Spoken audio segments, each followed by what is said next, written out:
Hi, everybody, and welcome to our fourth session. It says week 5 up there because technically this is week 5, but last week I was out. I found out what the problem was with that thing where we click on assignment 1 and assignment 2 and it kept going to the same one. In my generator, I had week 2 listed twice. So this was week 2 and this was week 2. And so it basically, the names that I generated under the covers were the same because I forgot to validate that. So I fixed that. I have not added the validation in, but at some point I will add the validation. So I want to go over the questions for assignment 1. Everybody did really well on assignment 1. You know, the code was just great. I haven't looked at assignment 2. I've got to try to get to that. But I wanted to go through the questions here. Some people did really, really well in the questions. Some people, there were a couple things that were a little on the offside, and I just wanted to kind of go through them just to make sure everybody's comfortable with it. So performance. I think everybody had a really good answer on performance. Is basically, yep, it's going to affect performance. I mean, this is another layer of things on top of the actual GUI. Definitely going to be performance impact. Won't be, I mean, it won't be really noticeable to the user. Depending on how you code it, it may or may not even be negligible. I mean, it might be a little bit of work. But yeah, it is extra stuff happening, so it will take a little bit of time there. Now, maintainability. Yes, go ahead. Did anyone else test the performance? No. So I actually tested it, and at first it was wildly different, but it was all the class loading that happens first. So I had to like put one garbage one to load all the classes in, and then run it. Well, that still counts because that's application startup time. So I mean, definitely that you're going to, if you have more classes, it's going to take longer on the class loading.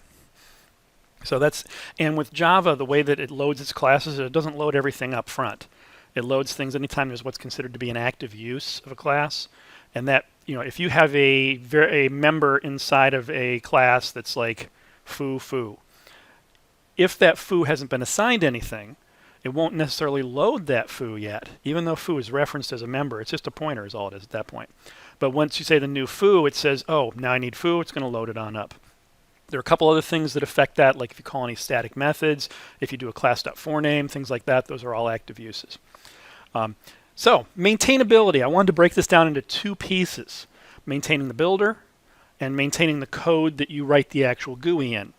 And on the builder side, yep, there is a big learning curve on maintaining this puppy.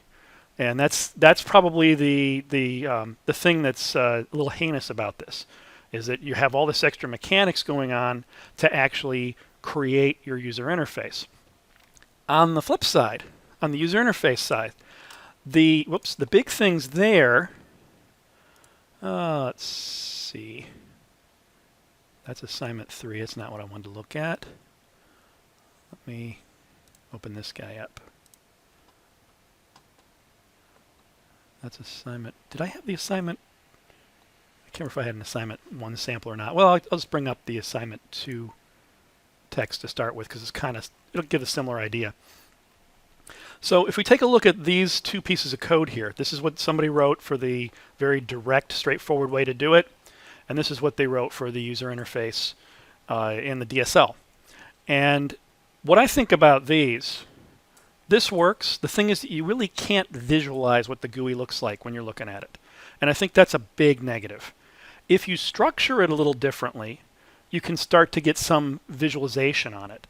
If you use the apply keyword in Kotlin, for example, I could throw after here .apply, and what this will do is create that instance of the frame, and then inside here it's essentially initializer.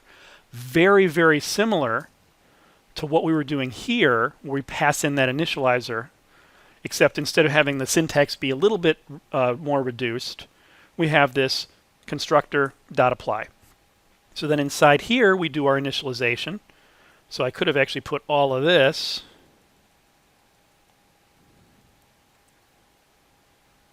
inside there, gotten rid of the frame dots on each of these. Oops. I'm not a fan of this keyboard. The one thing with this keyboard is the keys on the top are like really, really short.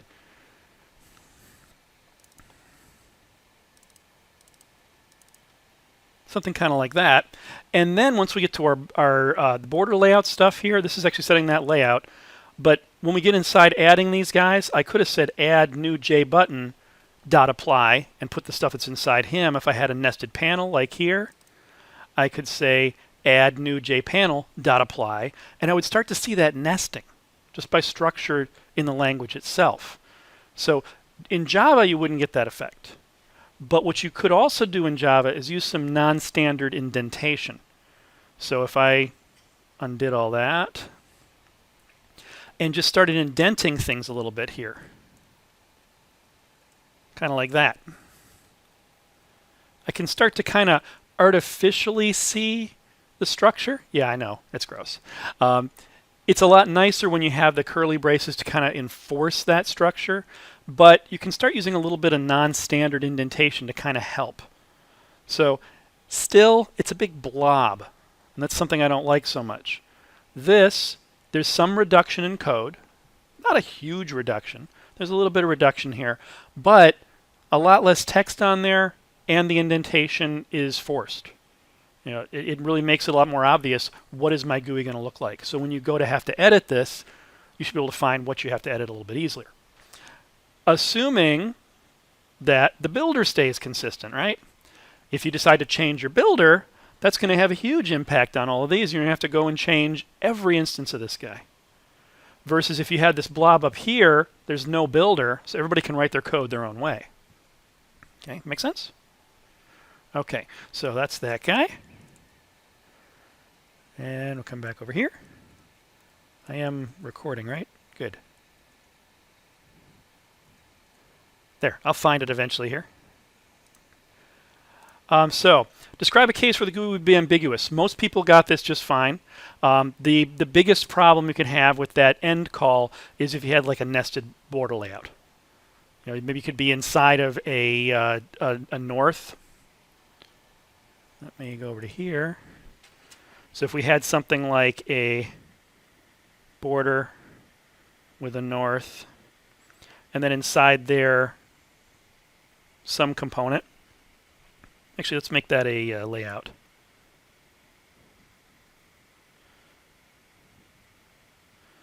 Flow. Oh, what am I doing with these curly braces? This is the wrong example there.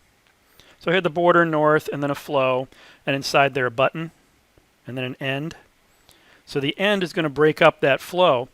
The thing is that I could, if I didn't have that end there, there's no way to know if the next thing, let's say the next thing I type in was button, belongs to that flow or belongs to the north. It would always belong to the last layout that was created.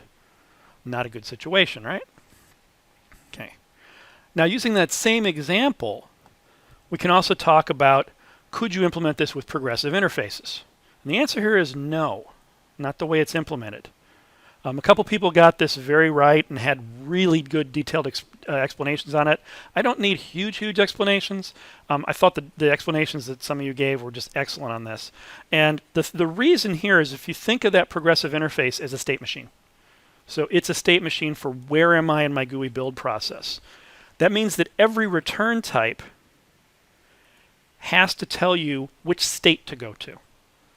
And the problem is, when I have this, the end of a, oh, let's say that I just put a button in here. What do I go back to? Am I going to be inside of a layout? Am I going to be inside of a border container? I don't know. And because that's ambiguous, I cannot use the progressive interface to do this. Now, if the structure were such that there's only ever one thing that each thing can be contained inside of. So if we think about our state machine that we had before, where we have at the top level the state machine, inside states, inside their transitions, each of those objects can only be inside of one kind of thing. And whenever you have a situation like that, the progressive interfaces will work really well. But if you have a really generic recursive structure like we do with this, where a button can appear under different parents, there's no way to do it. Okay, questions on that? Yes? No, I didn't. I took a quick look at it, and I got a little sleepy at that point. Not because of your code, but it was a long week. Yeah. It seemed like there were just two cases as far as when whether you go back to a cardinal type or whether it's a lower. with the things that we'd implemented, yeah. But as soon as you start adding more components in there and more layouts, it explodes. Yeah, and you'd have to have at any point down here, the button would have to be button inside flow or button inside border in order to be able to call that as a separate method, and that would end up causing a lot of problems. Okay, so child builders, we definitely can do child builders because that's what we did in the next assignment. So it's definitely possible. By child builders, you're just nesting another builder underneath parent builders. That's all we're doing there. So in that one, we just had some minor changes. One of the minor changes there was getting rid of that end. We don't need it anymore, right? Because the nesting took care of the structure for us, we could just go ahead and say, "Hep, the end is implicit." Okay, so adding a new component like a text field, how would it be impacted? So the implementation, and everybody got this one. It's like, yeah, it's basically just a function here, and new builder. If we had that for the child builder, yeah, no big deal. Progressive interface, can't do it, but if we could, then you'd add another thing to the interface itself, and then methods to the builder itself. Child builder didn't have to answer that. From the point of view of the user of your builder, how would a progressive interface or child builder? And I think everybody got this one. The progressive interface gives them content assist, which was a big leg up for them. So they're getting more of their checking happening at compile time, still have some at runtime. But the more that we can move to compile time, the better off the user is going to be. Make sense? Okay. Any questions on any of that? So what we're going to talk about today is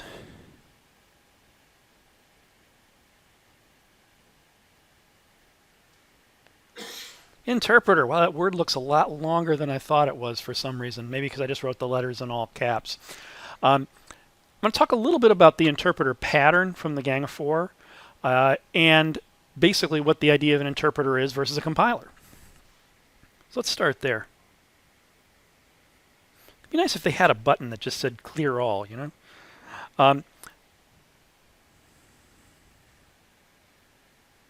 have compiler, translator, and interpreter. These are concepts I'm talking about here, not the Gang of Four pattern yet. What is a compiler?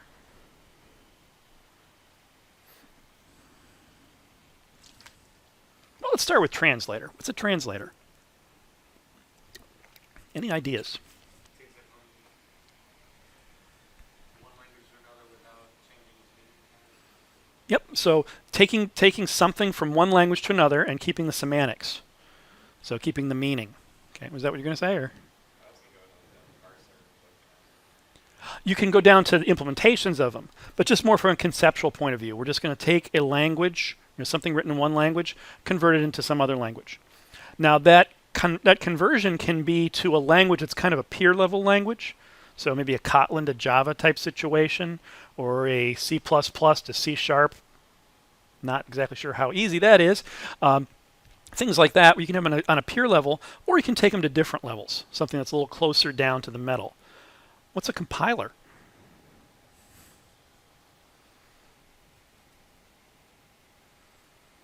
Think about what a compiler does for you.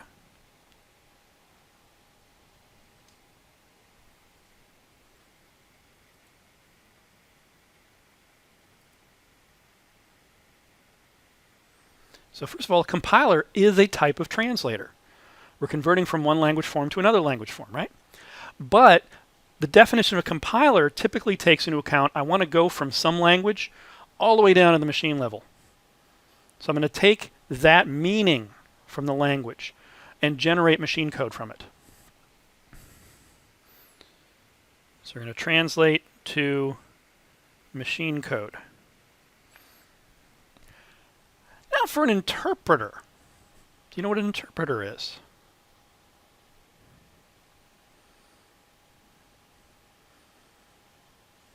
Do you know of an example of an interpreter?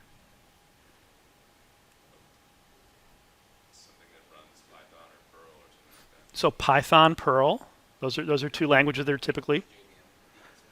We're going to come back to that one. We'll come back to the JVM. The JVM is a tricky one to think through on this one.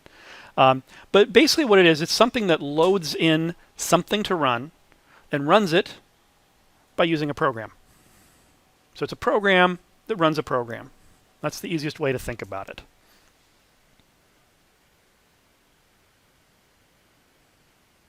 Oops. So it loads it in, and the program that loads it is the interpreter, and then it steps through. And typically we think of this as line. Oh, come on, stop that. There's a button on this little pen thing here, and I keep accidentally hitting it. Line by line, run. So we typically think of it as look at a line, run it, look at a line, run it, look at a line, run it. It's not necessarily a line. You can think of it more as a statement, but you're generally just going to execute one thing at a time. You don't have to parse the whole thing up front. Sometimes you'll read the file and parse what you see as you're going. Other times you read it all into an AST in memory and then walk through it. Other times you read it into some other type of data structure and then run through it. Okay, make sense so far? Okay.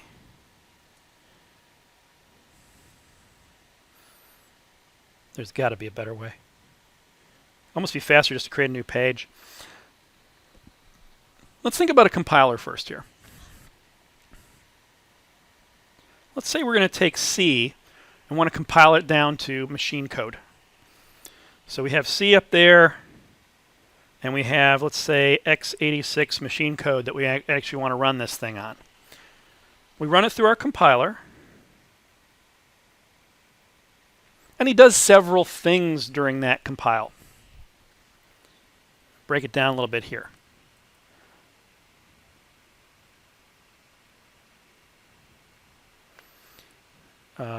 AST, and what do I want to call this? Code gen. Now I'm going to use the word code gen here. I'm not going to use it in quite the same form that we're going to talk about later in the course. But basically what we're going to be doing here is the first part of your compilation is typically a lexing phase. Sometimes it's also called a scanner phase. And we're going to, or sometimes tokenizer, people will call it. And what this does is it looks at the characters as they're coming in and figures out what words do I see. We call those tokens in compiler and parsing parlance. Each of those tokens is then sent through the parser. The parser basically takes the words and makes sentences out of them and tries to figure out meanings based on that. This breakdown is a really nice idea that they came up with. And, I can't remember who came up with this exact breakdown, but quite a while back.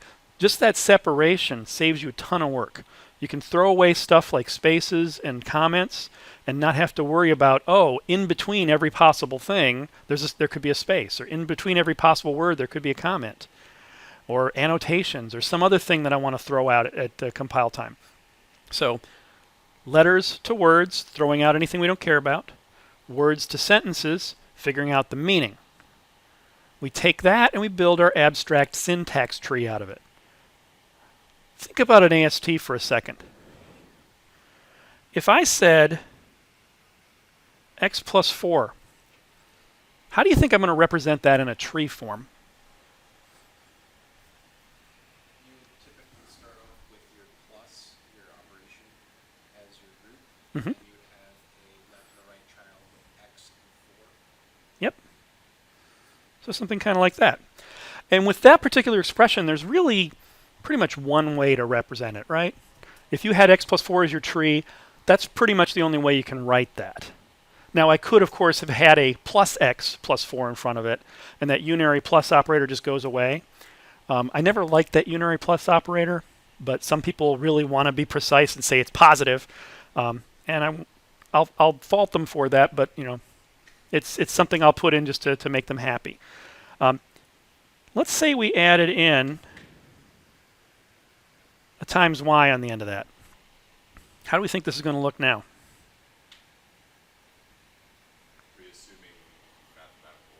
We're assuming normal, typical math precedence. So the multiplication would be the top. Mhm. You have the y on the right, you have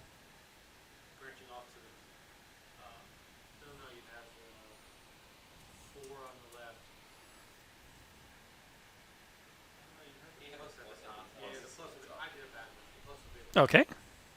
The X would be on the left, and then you'd have the multiplication operator on the right.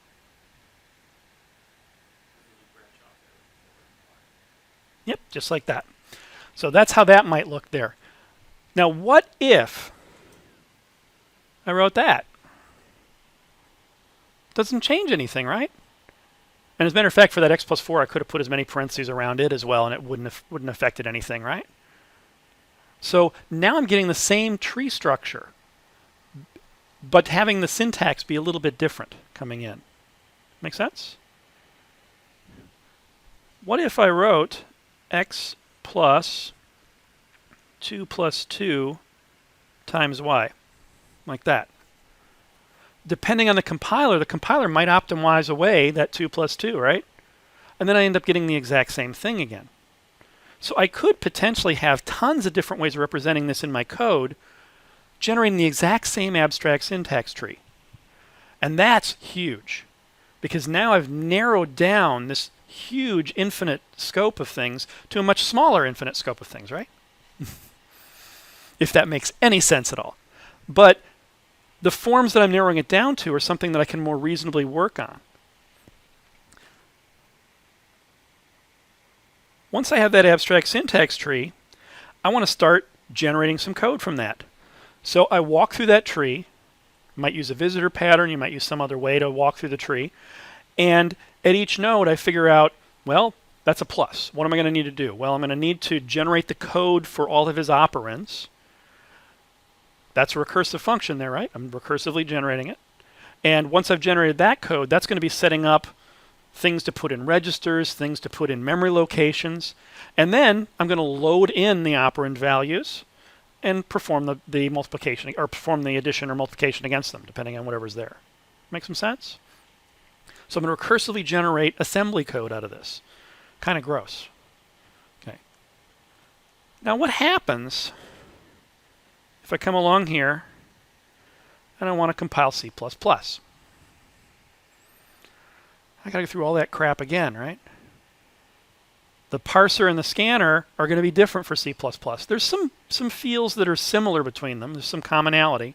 But it's essentially going to be a much bigger deal to do that. The AST is going to be more rich. The code gen is going to have to take new things into account.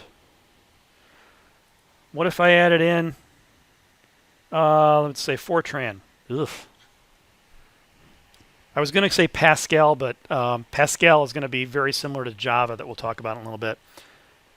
So now Pascal, I got a whole different lexer and parser, AST, code gen. Oof. And what happens if I want to generate to a Mac or an IBM 370? This thing is really fanning out like crazy. Think about all these combinations that I have to do. So some brilliant soul came along with the idea of what's called an intermediate representation. And what you do there, after I manage to delete everything on the page here, there we go, is you look at your languages at the top here. Fortran, C++, C.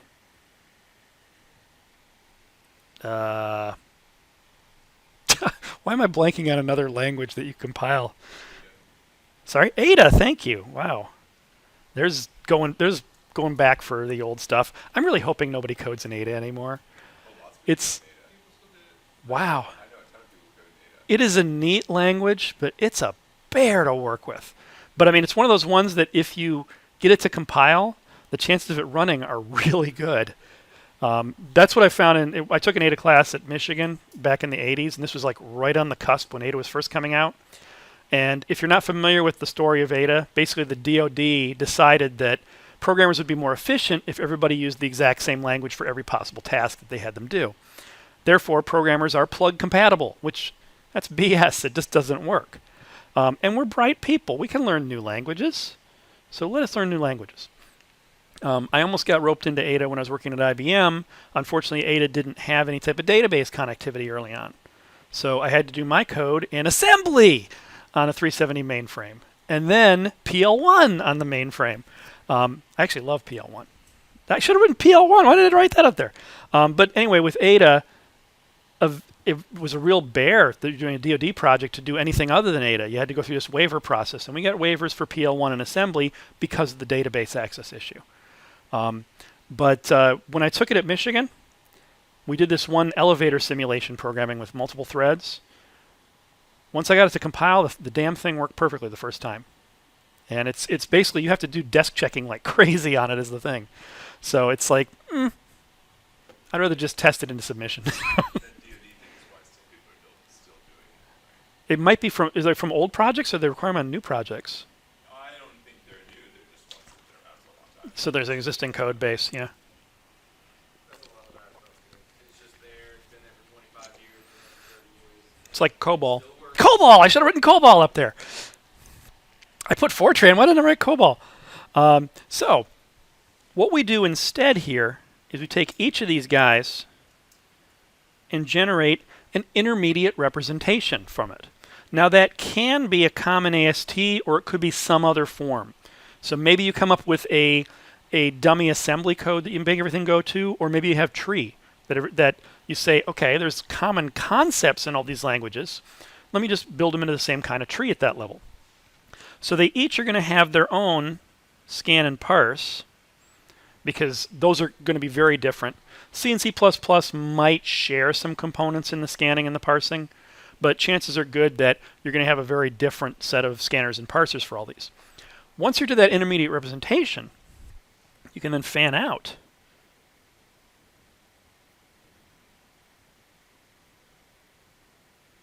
And you only have to write those code generators once for each platform. So instead of thinking of it as a task of basically a combinatoric thing where every single input language and every single output type, now we just have parsers for each language and code generators from the intermediate to the target. Much, much nicer scenario. Make sense? So this is how a lot of compilers work nowadays. Not all. Some compilers are much more targeted for a specific machine, like Java. You know, Java is just targeting the Java virtual machine. Note the word virtual in there. We'll come back to him in a second. But this is very typical of languages that you're going to compile down to the hardware. Okay, questions so far? Let's talk Java. But before we talk Java, let's talk Pascal. Anyone ever write Pascal code? It's a nice old language. This was actually my second language. My first was AppleSoft Basic. And then I did Pascal after. And Basic to Pascal was like a huge breath of fresh air. It was like when I switched from C++ to Java, how it felt.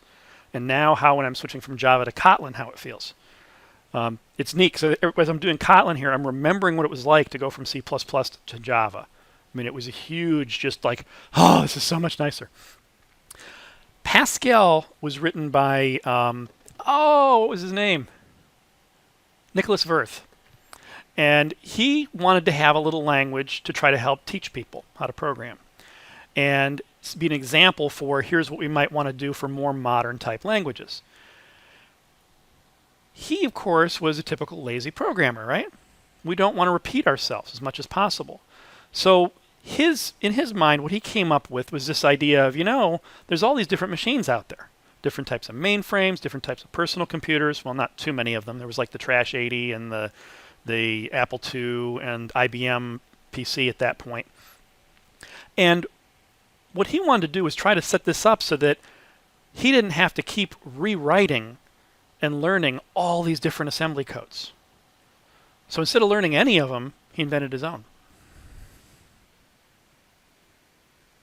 He invented one called P-code.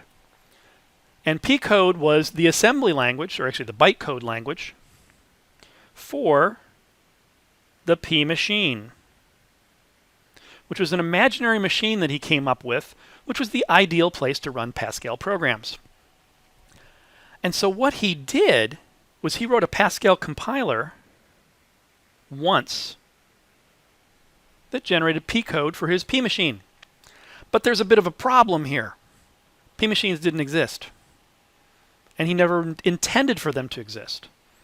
So what he decided to do is come up with this idea of a virtual machine. And his little virtual machine, this P machine, was a kind of an interpreter that I'll call an emulator. This is a thing that's going to run some code pretending to be a piece of hardware. That's typically what emulators are. So his emulator for this P machine would run the Pascal code. He only had to write one compiler, one code generator, and the other stuff that he wrote, he could write in C or whatever language he decided to pick. Or, if he wanted to get really fancy, after he's been through this once, where he has a Pascal compiler, has implemented his P machine in C, guess what he can do next?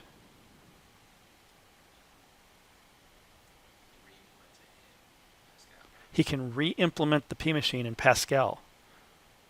How's that for mind go? This is a process called bootstrapping. The idea behind bootstrapping, does anybody know what bootstraps are? That's a phrase that came out of it. But the idea of bootstraps is if you had like cowboy boots, they have at the top of them two little hooks. They're little hooks or little loops. And you take these big hooks, hook them in there, and go whoop to yank these boots on. A real nice, efficient way to get the boots on.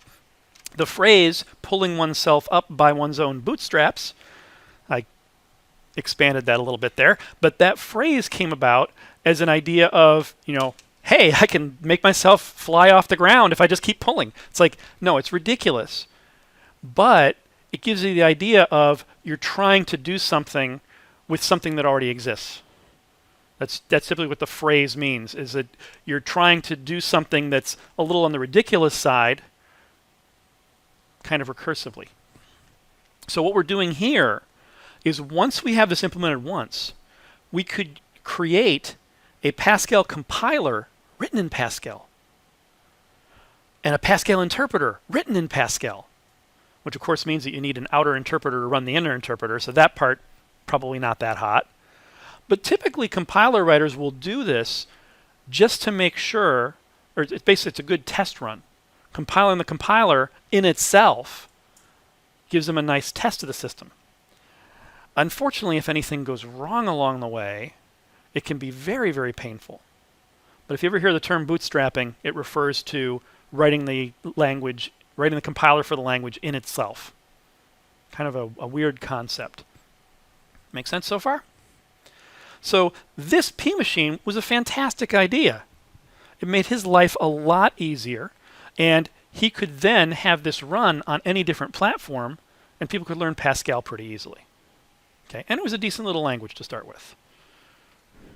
Run it on any place because you can just compile that C Assuming that the C code was, to whatever, because that'll stuff. assuming it was pretty standard C, which, standard C is one of those things, there's really no such thing.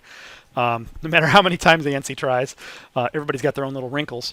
But assuming that, it's like you could compile it on any machine that had a C compiler. And at that point, he probably didn't write it in C. I don't think C wasn't even out at that point. He probably wrote it in Fortran or something else, or had somebody else do the work for him. Write in the assembly code on each one of those. But nevertheless, he just had to deal with the one compiler, which made his life a lot simpler. So this made it pretty simple to have Pascal running anywhere. Okay. Now, many, many years later,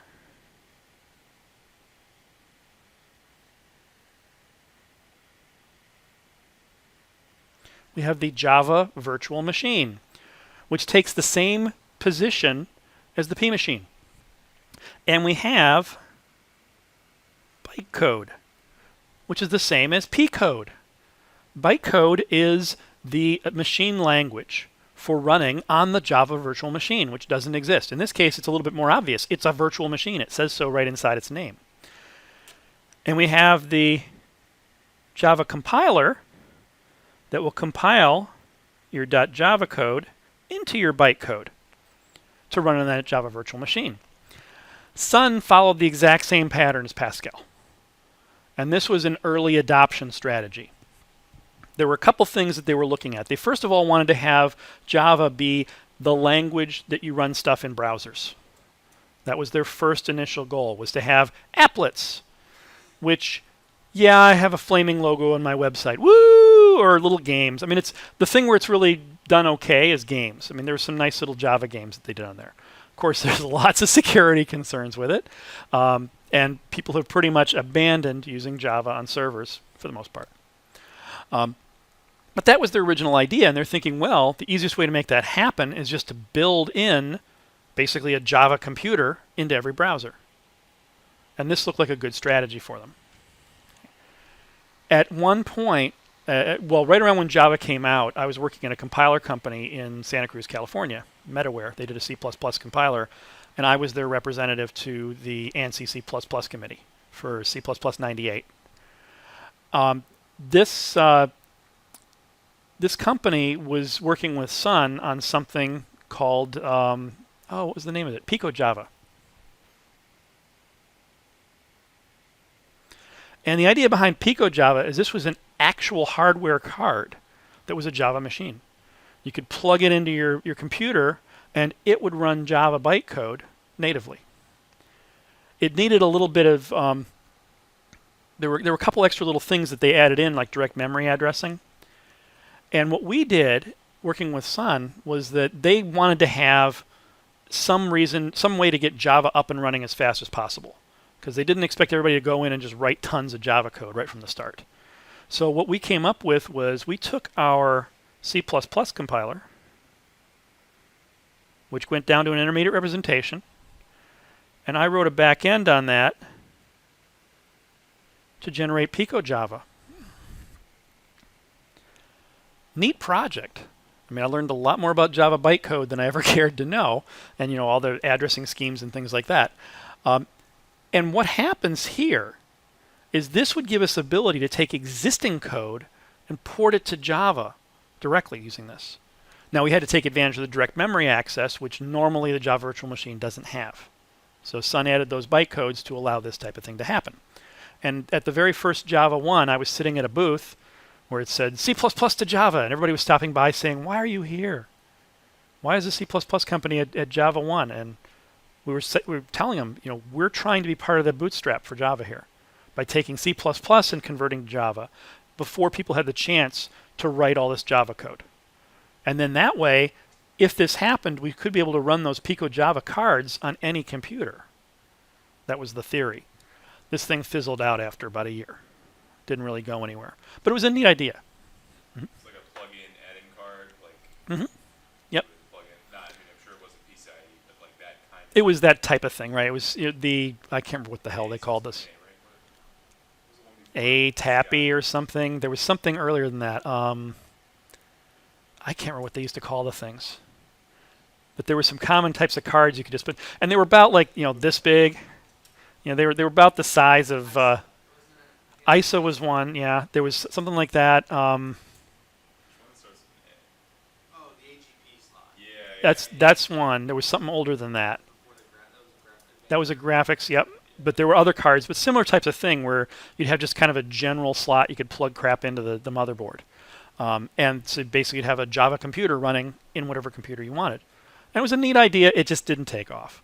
Part of the reason it didn't take off is because people considered the performance of Java, quote unquote, good enough. It wasn't great, but it was good enough at the time for the benefits they were getting from it. So people started to get interested in it and started creating applets. Then we started moving more to applications. Once they had Java 1.2, I think Java 1.2 was really kind of the tipping point when they brought in Swing and people started creating GUIs like crazy for all apps. And they're like, I can have the same looking application on all platforms. And I used to say, no, because they'd say, I can have it look like a Mac on Windows. I'm like, why? Why would you do that to your users? Your users want things to look and feel the same. Let the system, but it could look cool. I'm like, a Mac application on Windows does not look cool. It looks stupid. And vice versa. It's the same thing in the other direction. I used to say when I was teaching Java a long time back, concerning / versus backslash for file paths, I said, if in your program you write out forward slashes and you print that path out, obviously it's going to work for a Unix user. A Windows user will figure out what you mean, right? If you write with backslashes, Windows people will know what you mean. The Linux people will say, stupid Windows user, or stupid DOS user. And that's the difference between DOS users and Linux users. Okay, so make some sense? So this is what happened with Java. This system here, technically this is an interpreter or an emulator. So we're pretending to be a computer running stuff. You can think of the rest of this process still as a compiler, because it's compiling it down to the bytecode, which is for that machine. So this is a situation where you have a compiler and an interpreter running together to create your system. Make some sense? Now there's any number of ways to write compilers and interpreters.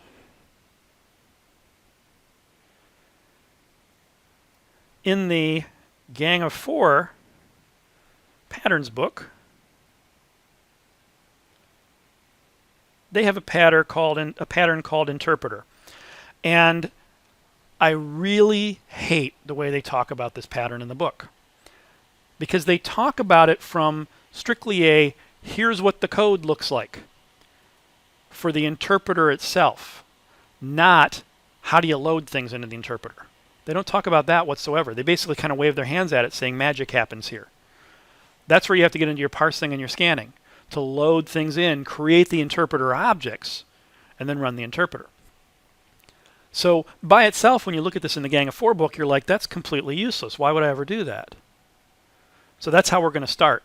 We're going to start with the that's completely useless. Why would I ever do that point of view? And then we're going to tack on scanner and parser to create those objects. So we're going to add to that little layout example a bunch of objects that represent an interpreter. It's basically going to be an AST to represent your program. It's going to be an AST with functions that do things. So if we take a look at what these functions might look like. Let's say that I want to represent a really simple little expression parser or expression interpreter. I could start off with my plus node up there with I want to write this, a literal node there, which has a number 4, a times node here, a variable node, which looks up variable x, maybe a literal over here for 42. So I can create this same type of structure, very similar to what we saw for that AST. But each of these objects has an evaluate method in it. And this evaluate method returns something. Now, if you remember from last time, we talked about the composite pattern, where you have a nested tree structure like this, and up at the top you say, do something. We're going to have that same type of thing here. Up at the top you say, evaluate. What do you think that plus is going to do when asked to do his evaluation?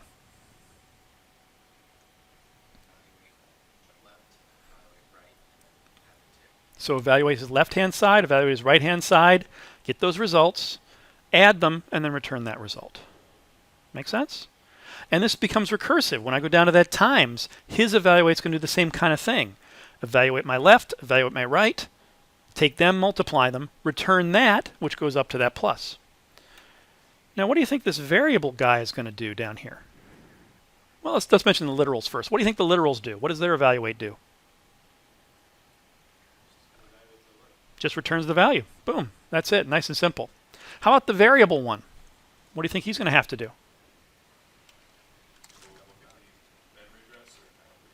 He's going to have to look up where that guy is. So depending on what that variable is, if we're going with a really simple little expression parser here, we might just use a hash map for that and have x be stored with its value in the map. And then the variable, what do you think it's going to do now, that variable node?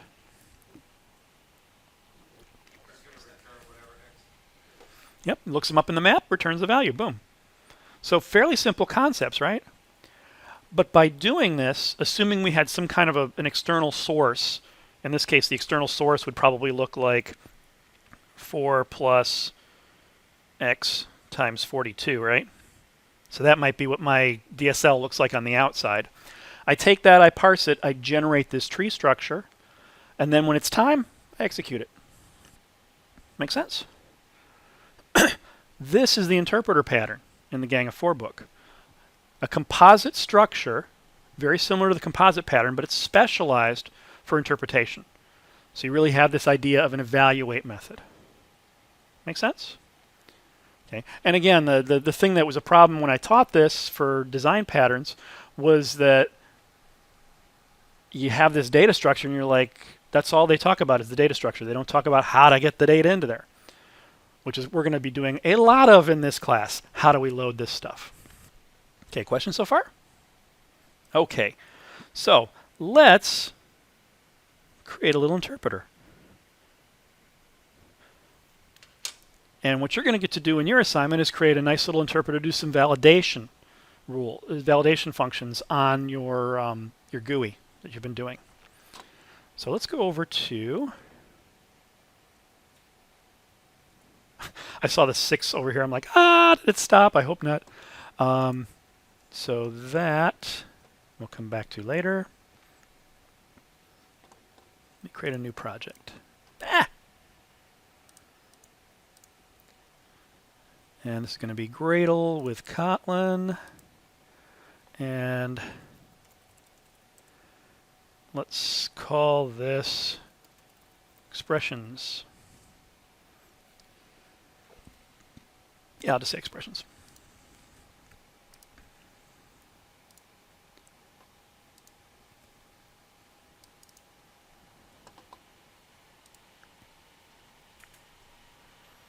We'll let this run for a moment, get itself all loaded up.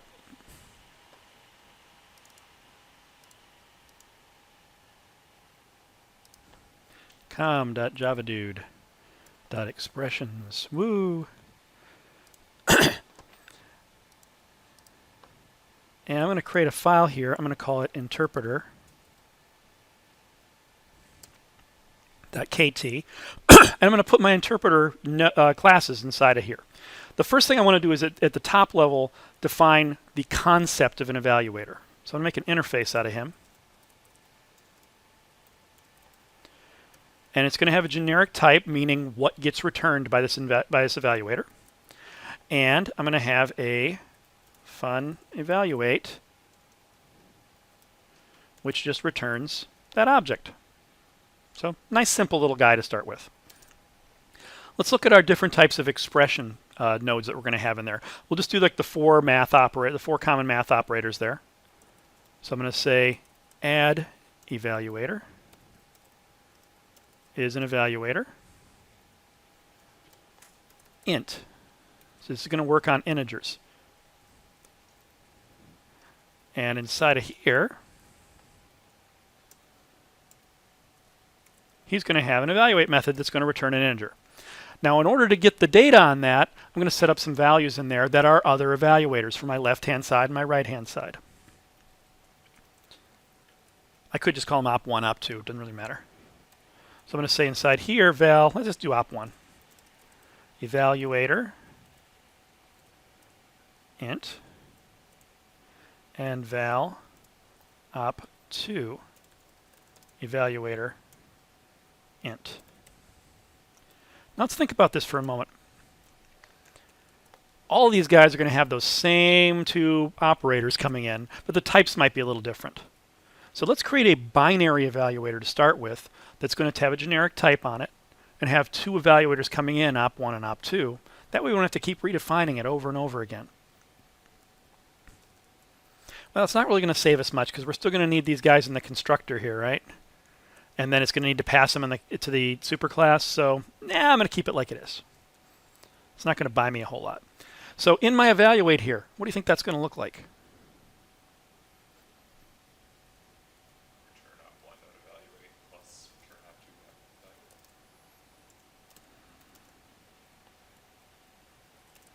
Exactly. Nice and simple, right? And if I want to clean that up in Kotlin a little bit, I can change it to that.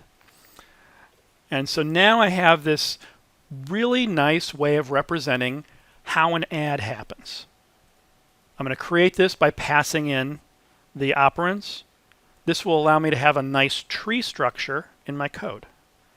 Now, obviously, if we're doing this in an internal DSL, it makes zero sense whatsoever. Because if I'm using this in an internal DSL, I might as well just write the code for it, right? I can write down x plus y. I don't have to create these extra objects. The benefit of this comes in once I start having an external DSL. I create these objects, and that allows me to change behavior at runtime. That's huge. The goal here is going to be a little form program where you can load in a form, have the form save some fields and do validation on those fields, and then you can get the data back out of it. Okay. As opposed to if I want to have different forms with our DSL as it currently exists, I've got to compile and deliver brand new program each time, right? So if I can set this up, I can have one program that people can run, whether it's on, right now we're using a desktop, could be in an Android device, for example. And on that device, you hook up to a server, download the form you want to fill in, sound familiar? And send the data back on up. Make sense? We're going to be doing a little differently than they're doing for the BSP stuff, though, because the BSP stuff is... Okay, questions so far? Let's do our other ones here. So that's add. Whoops. Let's go subtract, multiply, and divide. Whoops.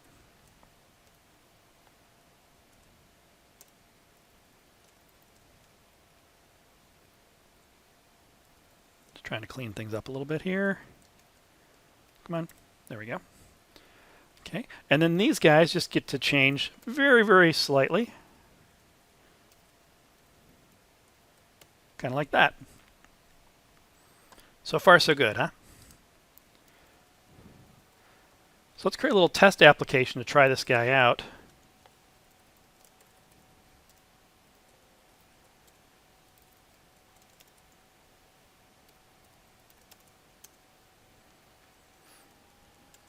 Oops. And what I'm going to do is create my little expression. And let's do what this was going to look like to start with. Let's say we had 4 times 3 plus 6 divided by 2. Sound like a reasonable thing to try?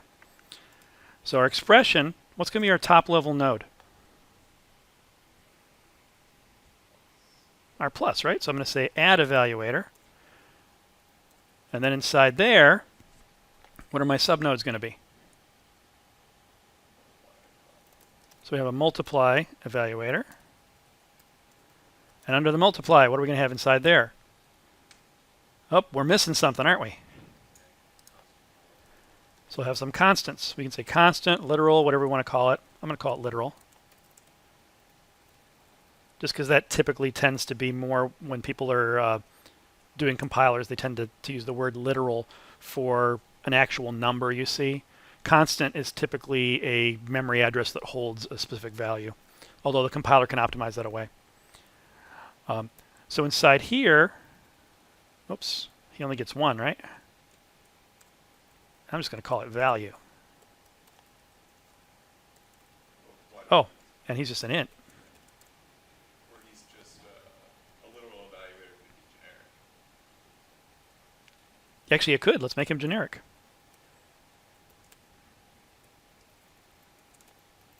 Yeah, no reason to hard code that sucker.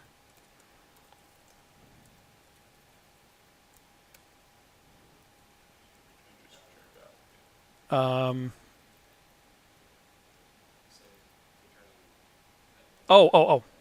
Yeah. That was, I'm like, what the heck did I do? There we go. So now we can come up here and say literal evaluator, passing in, what's this one going to be? 4. and then a literal evaluator with 3. And then what else we're going to have over here? Whoops.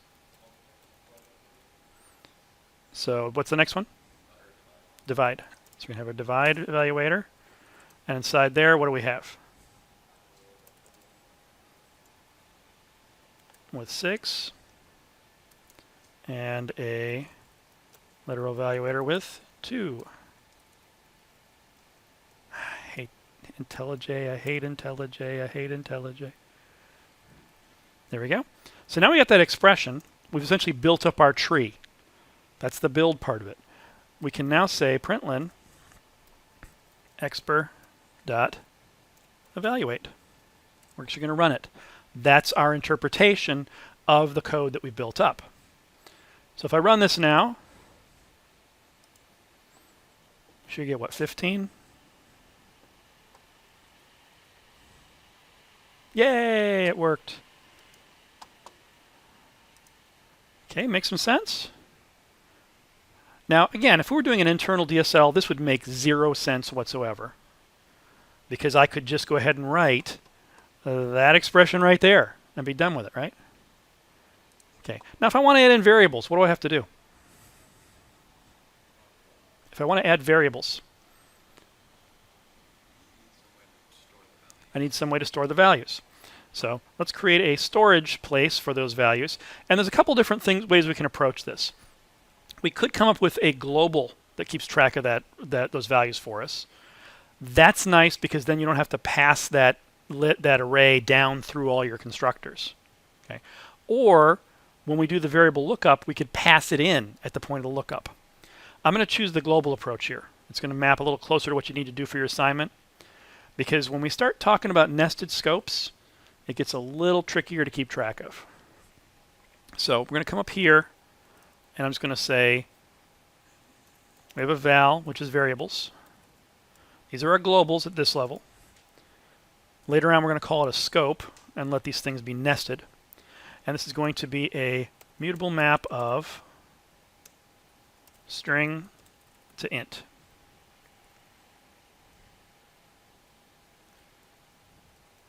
Now we're going to start off by saying variables. Whoops. Ah! Thank you, keyboard. X equals 42. And variables y equals 10. Let's throw a z in there. Why not? And let's tweak this a little bit. I'm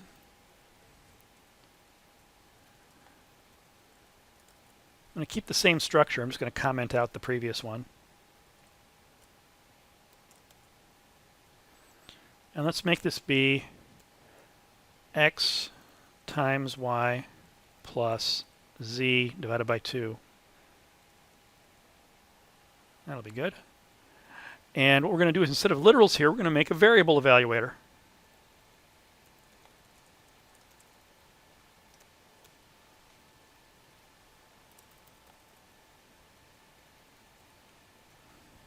And we don't need that. And we're going to say val name is a string.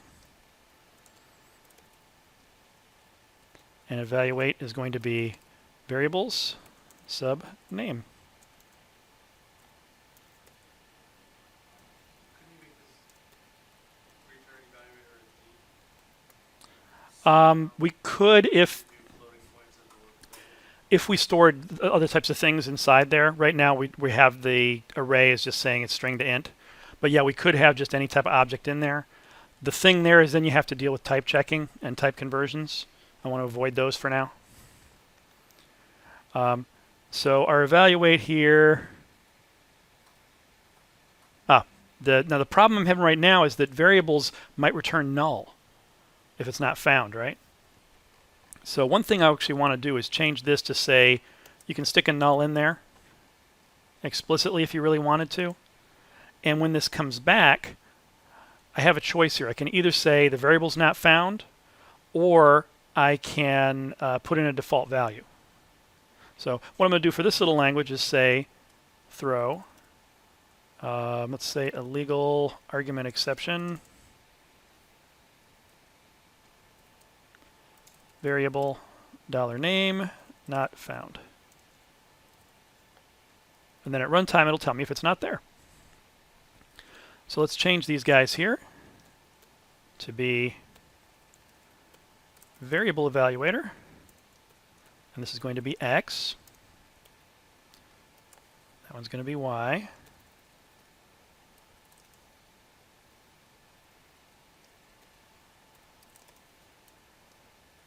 And this one's going to be Z, just like that. And I'm not going to try to do that multiplication in my head. Oh, it's 420. It's not hard. So 420 plus would be 421. Does that sound right? Because it should be integer division. And let's try running that. Glad I chose 10 there. There we go. So that looked like that worked just fine. So far, so good, right? But we probably also want to have it allow us to do assignments. Now, what this means is that we now have to deal with sequences of statements. Because the assignment itself, we could have it return a value if we wanted to act like C or Java. Or we could say that assignment is strictly a statement. It's not an expression. Kotlin, everything's an expression.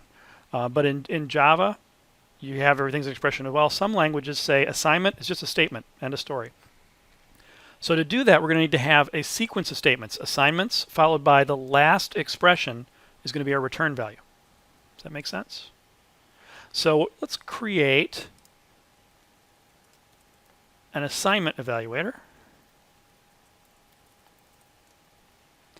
We're going to have a name. And we're going to have a value. And he's not going to return anything.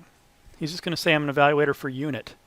Remember that unit in Kotlin is a function that doesn't return anything. So if your return value is unit, you don't return a value at all. Yes? You don't want value to be an evaluator? Oh, yes, I do actually. Thank you. So this should be evaluator int. Otherwise, it wouldn't be very interesting, would it? We could make that work, but it just wouldn't be interesting at all.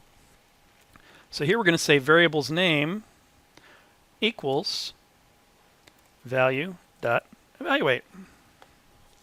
Nice and simple. And we also need a evaluator list. Evaluator. Ugh! Awful name. And what I'm going to do inside here is I'm going to assume that the last one returns us a reasonable value. Everything else, we're just going to ignore any type of return values on them. So inside here,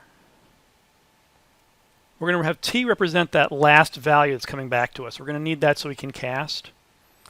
I think this is going to work. We'll see. And I make var arg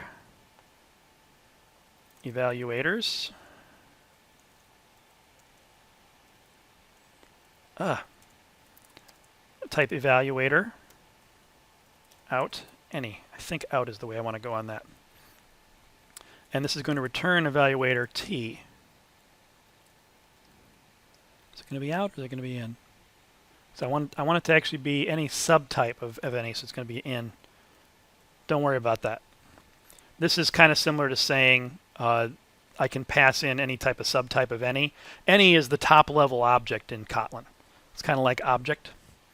Nothing is a bottom level object. Everything is the superclass of nothing. And that's a really weird concept. But it basically, you can never create an instance of nothing, so you could only use that as a return value if your function never returns successfully. So basically, if your function always returns or always throws an exception, you could say :nothing as the return type. And then anybody who uses it knows that they're never going to get a value back from it. Okay, so evaluate here is going to be returning, :t, coming back there. And what I need to do here is walk through all those evaluations except for the last one, and then get his value. So let's just keep track of, as I step through each one, what the return values are. I think this is going to work for unit, but I'm not positive. We'll have to see. So I'm going to say evaluators. rather than use like indexing and do all but the last one and do the last one differently? I could do that. I actually might be able to do it with a. I think I can just do it with a stream. So I say evaluate. Oh, I didn't make that a val. That's why it's not showing up. So if I say evaluators, take. Let's reverse those so that it actually works. There we go. Evaluators size -1. So that should take all the elements except for that last element. Dot for each. And then we will say it dot evaluate. We're not going to do anything with the return value. And then I can just say evaluators dot last dot evaluate. We'll return that. And we're going to say as t. That's going to be an unchecked conversion there. If I kept some typing information inside of these objects, then I could just do an explicit type check just to make sure it's okay. Otherwise, this thing's going to die at runtime. Okay. If I wanted to be a little bit nicer about it, what I could do is say as $t, which is going to either return a value or null. And then I can say, if that actually didn't work, then throw my own exception.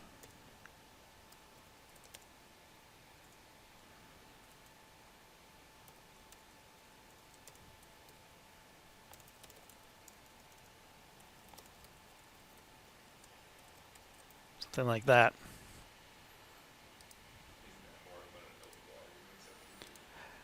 Yeah, I really should just create my own exception, but it's like sometimes picking the right exception class there. I tend to fall back on a legal state exception most of the time, saying things are just out of whack. And what the as ? Does, it says if I can't do the cast, return a null. Because of that, if I get a null, I'm going to throw an exception using Elvis over there. So I could do that, give a little bit more detail. I mean, right now I'm not really giving much in the way of detail, but if I were really writing this thing, I'd want to give a lot more detail saying, hey, I expected this type, you return me something of that type. Not working. Okay, so far so good. So this should give us a list of things to evaluate. I think I could have also done this as something like this.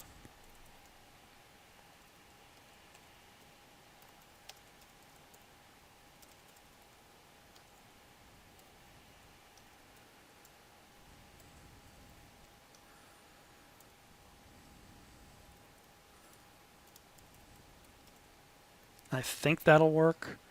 And then just return the value instead of splitting it up into two sublists.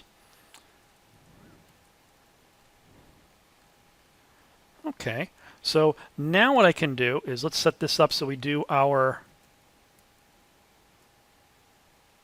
statement list that includes the assignments.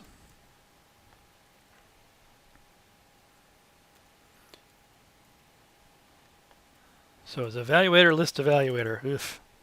Horrible naming. Then inside there, I'm going to do an assignment evaluator.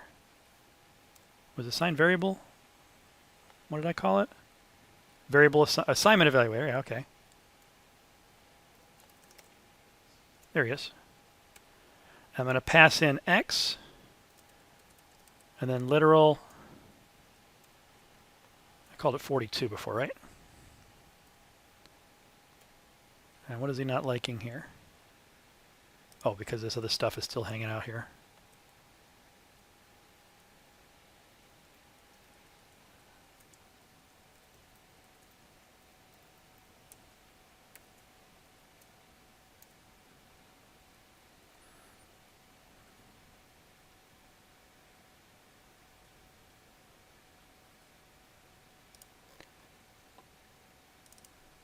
I think I may have done that wrong there.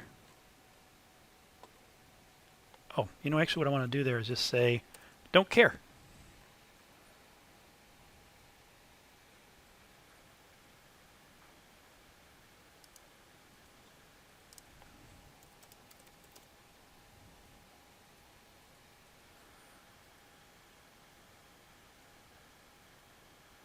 required int found that. So for the last one, generics can be a lot of fun. I think I wanted to use in any there, but doesn't like that. So I said the star. What is he not liking? Well, it's not an int, it's an evaluator. 'Cause you have to call it evaluator. Right here. Oh, thank you. That's exactly what it is. Yeah. Evaluator int. There, that's better. You have an extra. Much better. Okay. That's what I wanted. So now let's see. So I set that to 42. I set y to 10 and z to 3. So y to 10 and z to 3. I'm going to comment these guys out so I'm not getting any type of accidental behavior. And let's see if we get lucky on this one.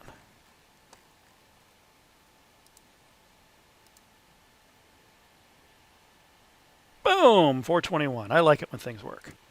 Okay, so now we're getting much more dynamic here. You can imagine how this might look coming in as a series of expressions: x equals 42, y equals 10, z equals 3, followed by that guy as the expression.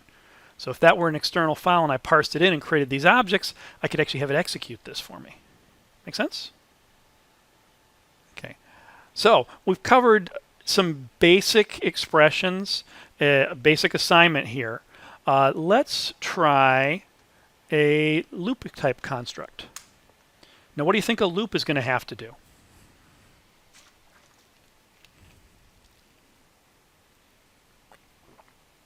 Needs a list of expressions to evaluate every time. So he needs a list of expressions to evaluate each time, And needs a condition. and needs some kind of condition. Okay. And we need something to iterate over. So, well, depending on what we want to do, what our loop is. If our loop is just a do, it's just a do condition type thing. But let's say that we want to iterate over a set of things or a list of things. So let's take a look at what we might have for something like that. Oops.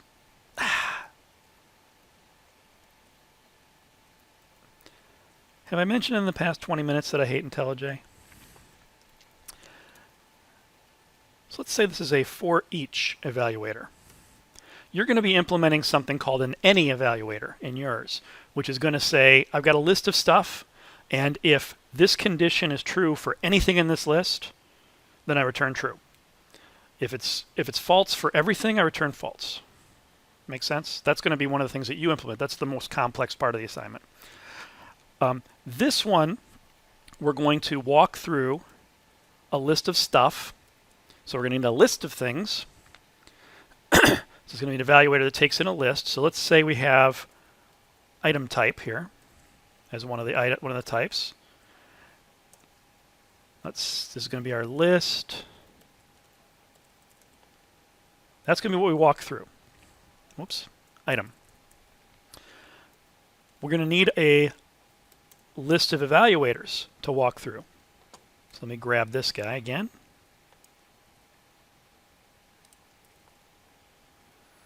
And this one will say doesn't actually return anything. It's just going to be walk over and do things. We could have this return the last one. Yeah, why don't we just have it return the last one like we did before? That's fine. So I'll say item and result. Well, no, let's not do that. Let's just walk through.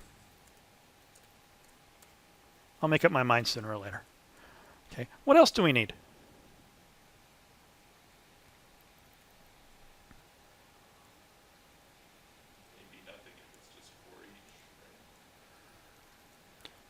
Well, these guys inside, these evaluators here, are going to want to have access to whatever the current item is, right? So as we're walking through the list, they may be doing something with whatever our current item is. How are we going to get a hold of that?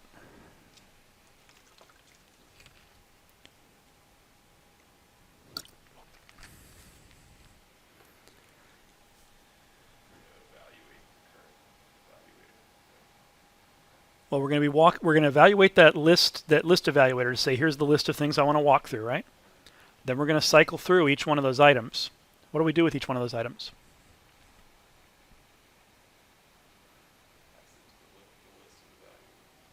Well, we don't have any way to pass things, do we? The list of evaluators are probably just going to look at things like variables, right? Well, we need some place to store that current loop value. So this is where we start dealing with nested scopes.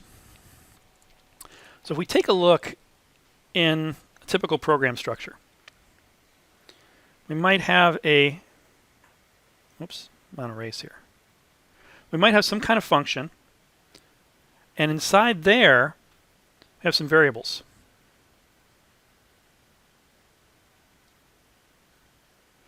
And then we might have some nested constructs, like a for loop. And inside there, we could define variables and some other statements. Now, the things we have to worry about here, notice that we have the same name in both of those places, right? That's something that could cause us some trouble if we just said, okay, hey, I'm assigning a variable down here. Just stick it in my overall variables list. Boom, I'm overwriting that outer value. Probably not what I intended to do here.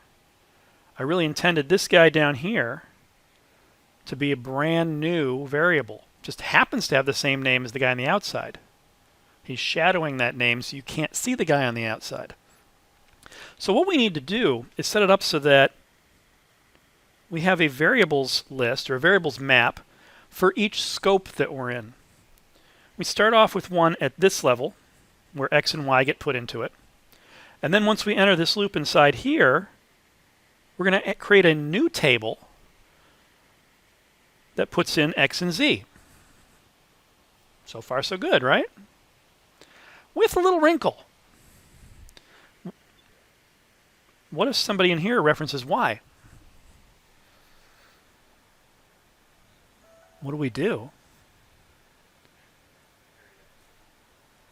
Iterate up the tree. We need to walk up the tree. So what we're going to do is at any given level, for any evaluator, we're going to keep track of what scope we're currently using. When we look up a variable, if the variable's in the scope, we're done, right? If not, we're going to need to look up in our parent scope to see if the variable's up there. So would you put that into the interface, that each interface will have its own variable map? So in our interface, we can put in the requirement that we're going to either have a variable map or a scope. Now, I don't want to put a map in there because each evaluator doesn't necessarily have its own scope. You could, if you really wanted to. It would just be a lot of extra scopes that you don't need. But they're going to need to point to a scope, basically a variable map, that is going to provide the variables for them. Anytime we do an evaluation, so when we're evaluating, when this for loop here is evaluating, he's going to need to tell all of his guys inside of him what scope to use. We could pass these in the constructors all the way down, but then that ends up adding a whole lot of bulk to our constructors, passing these guys all the way down everywhere. So instead, what we're going to do, let's go up to our evaluator interface here, and I'm going to change that to an abstract class. And this guy's going to be an abstract fun. And then inside of here, I'm going to say I have a scope. Now let's create a scope class. And our scope class is going to keep track of our variables, kind of like that. But I'm going to make that private so it's not directly accessible. And I want to set it up so that you talk to the scope to have it get things for you, and you talk to the scope to have it put things away for you. I'm going to take advantage of operator overloading in Kotlin. Typically, I'm not a fan of operator overloading. This is one of the exceptions. There's, I think, two main exceptions I like. That's for array access, so you can use the bracket operators. And, shoot, what was the other one that I liked? I'm blanking on it. It'll come back to me later. But there's one other operator that I actually like overloading, and I can't remember what it is off the top of my head. So in here, what I'm going to do is say operator fun. get. And he's going to take in a name like that. And I'm going to return variables subname. But what if it's null? What do I want to do? If it's null, it's not found, right? So I need to go to my parent scope. So what I'm going to do here is define a val parent scope, which could be null because maybe you don't have a parent, right?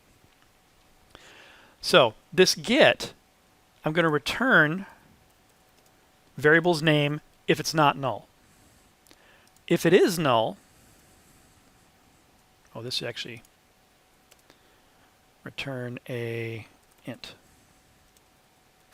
If it is null, then what I'm going to do is try to go to the parent and return it. So I'm going to say parent get name. Come on. You have to check if that returns null. Yep, exactly. Now, by saying parent question mark, if the parent's null, I'm not going to bother. It's just going to be null for the parent question mark dot get. If the parent's not null, I'm going to try to get the parent, which could return null, right? So I need to be able to say I might not get anything back here. I could throw an exception if it's not found. Actually, let's do that. Throw a legal state exception. And I'm going to say variable $name not found.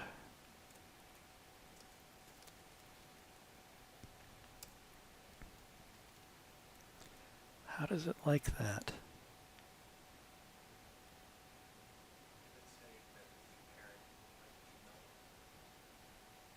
That's true. The get, it's saying the get here will never be null, but the parent might be null. So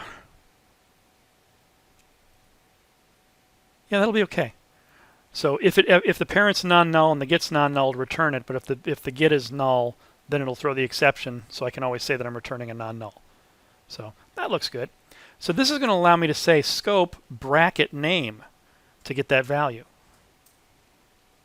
I can do something similar for operator fun set, taking a name and a value. And then inside there I say variables subname equals value. Nice and simple. So now what I'm going to do is at the top level, I'm going to create a top level scope. Yes?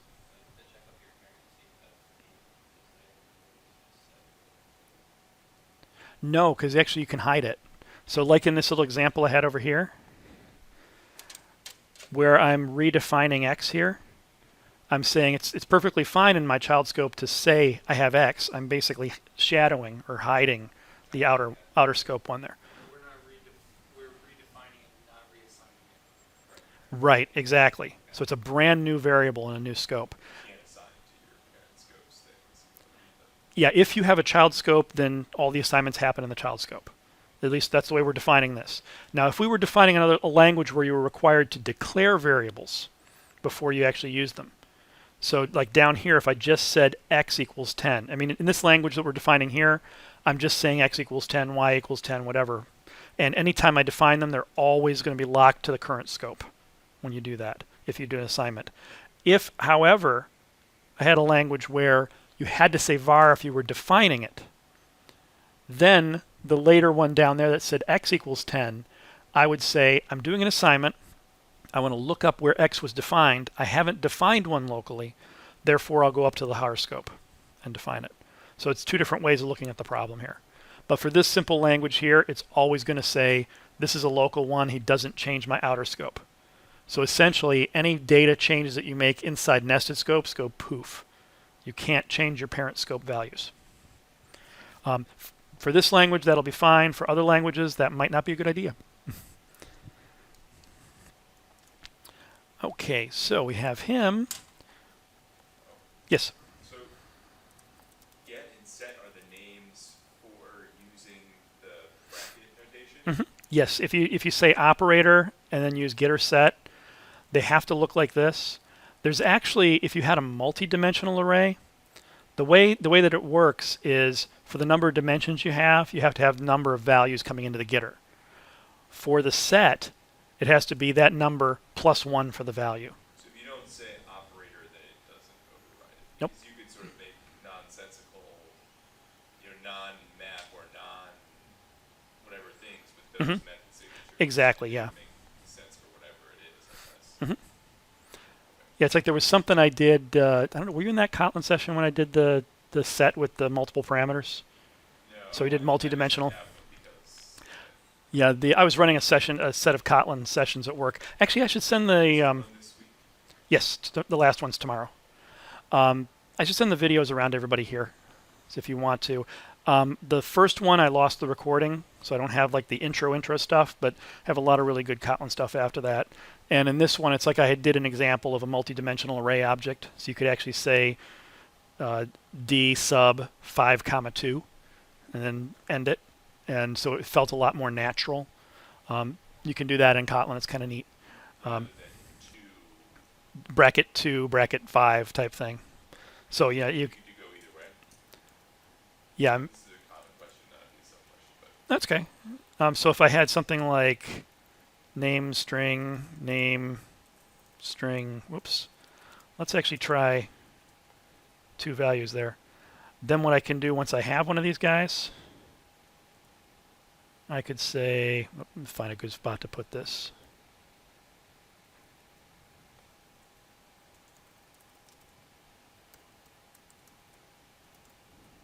Something like that. Oh, because I have 2 of them here. Oh, I did it as a setter. I didn't do the getter.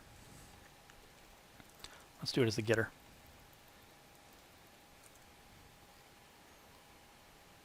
So I could actually have my syntax do something like that. can you change it though so looks like a Java 2-dimensional array? Like two. I don't think this will work. No. So if you have your setter set up, this actually says return the value from the first object, so that return the single index one, and then off of that object run the second index. Versus I'm going to use both indices on the same object. Right. Just returns with the other array. Yeah, I mean the shorthand in Kotlin sets it up so you don't actually have to have that second array or the array of arrays, depending on how you're storing things. Okay, I would typically store it as a 5 times 6 array if I had 5 rows, 5 columns, and then just multiply the index, and then that lets you so you don't have to have the 2 dimensions. Okay, so let me get him out of there. So we have that. So you have top scope there. This guy, when we have him, let's actually by default set it up to be the top scope. And what I want to do is before I evaluate any of my children, I want to tell them, here's the scope you want to look at. Most of the time, I'm just going to pass down whatever my current scope is. So like for each of these guys, oh, what are these not happy about? Oh, constructors now. I made it an abstract class, so I got to go parens.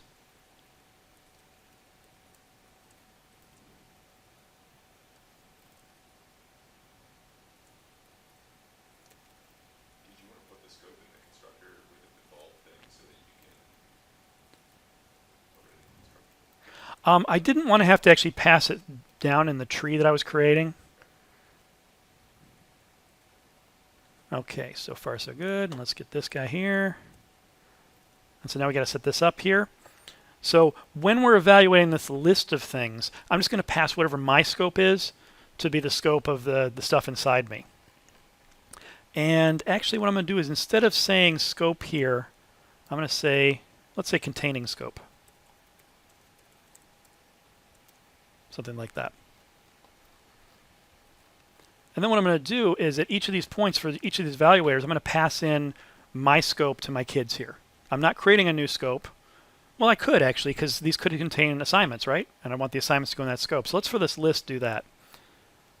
I'm going to say val scope equals, give me a new scope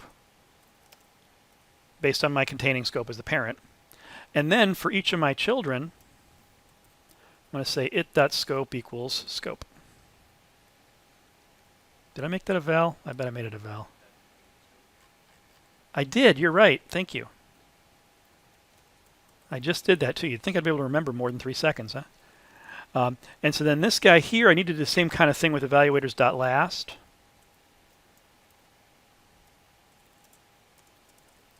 Something like that.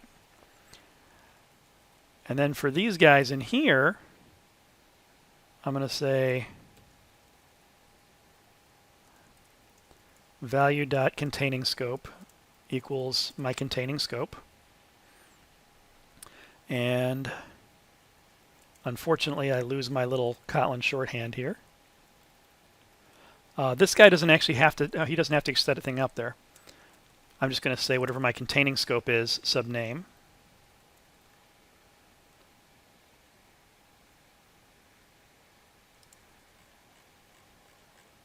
And I'm going to say late init var on him.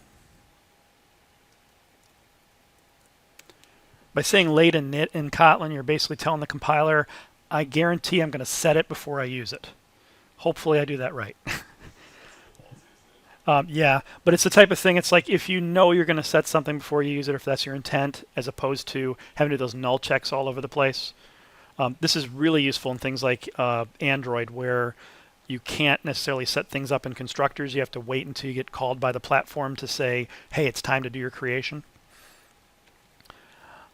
So set him up, set him up, set him up. He's set up there. And so containing scopes of name, I'm going to come back and look at that in a minute. So this one, that's just the value returned. These guys. So a couple little things I'm going to do here.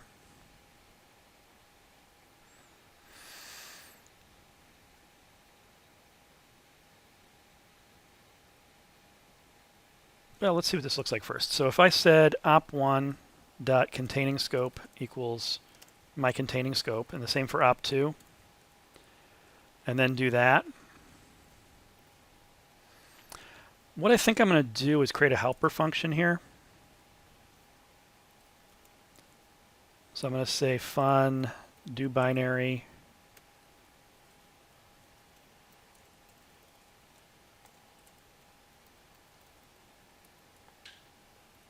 and I should actually put this as something like there. This is where I probably should have had that binary operator.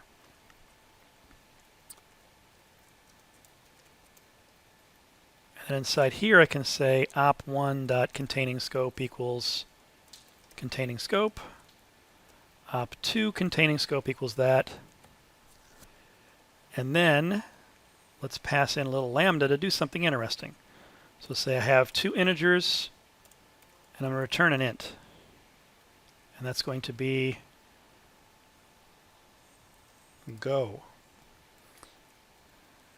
And I will say return go, passing in op1.evaluate, op2.evaluate.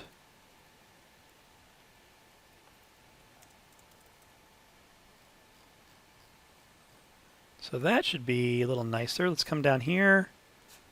And where were we here?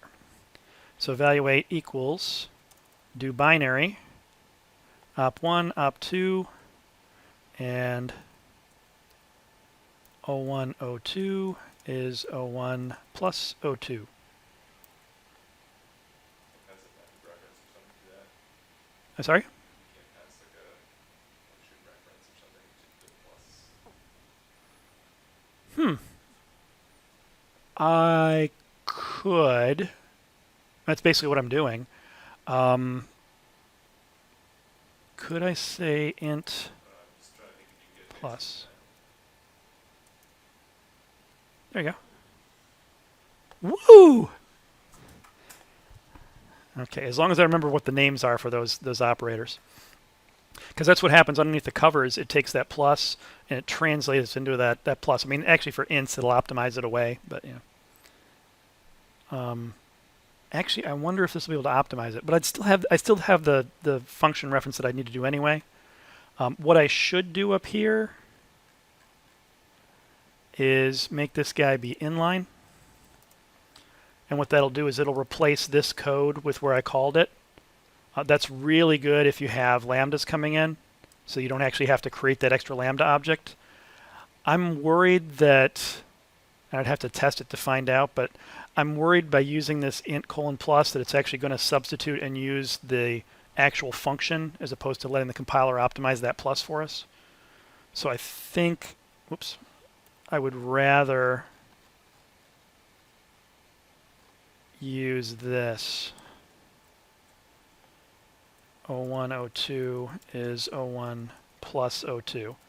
And then it'll actually just replace this expression here at the spot of that lambda. Oh, he prefers it to look like that. Since it's the last lambda is the last expression, you can move it outside. Not sure I agree with that, but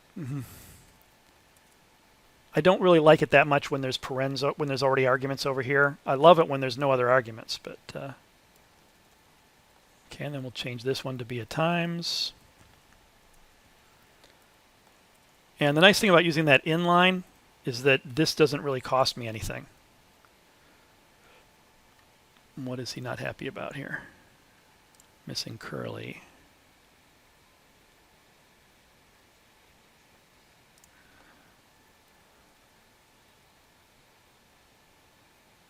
It is right there.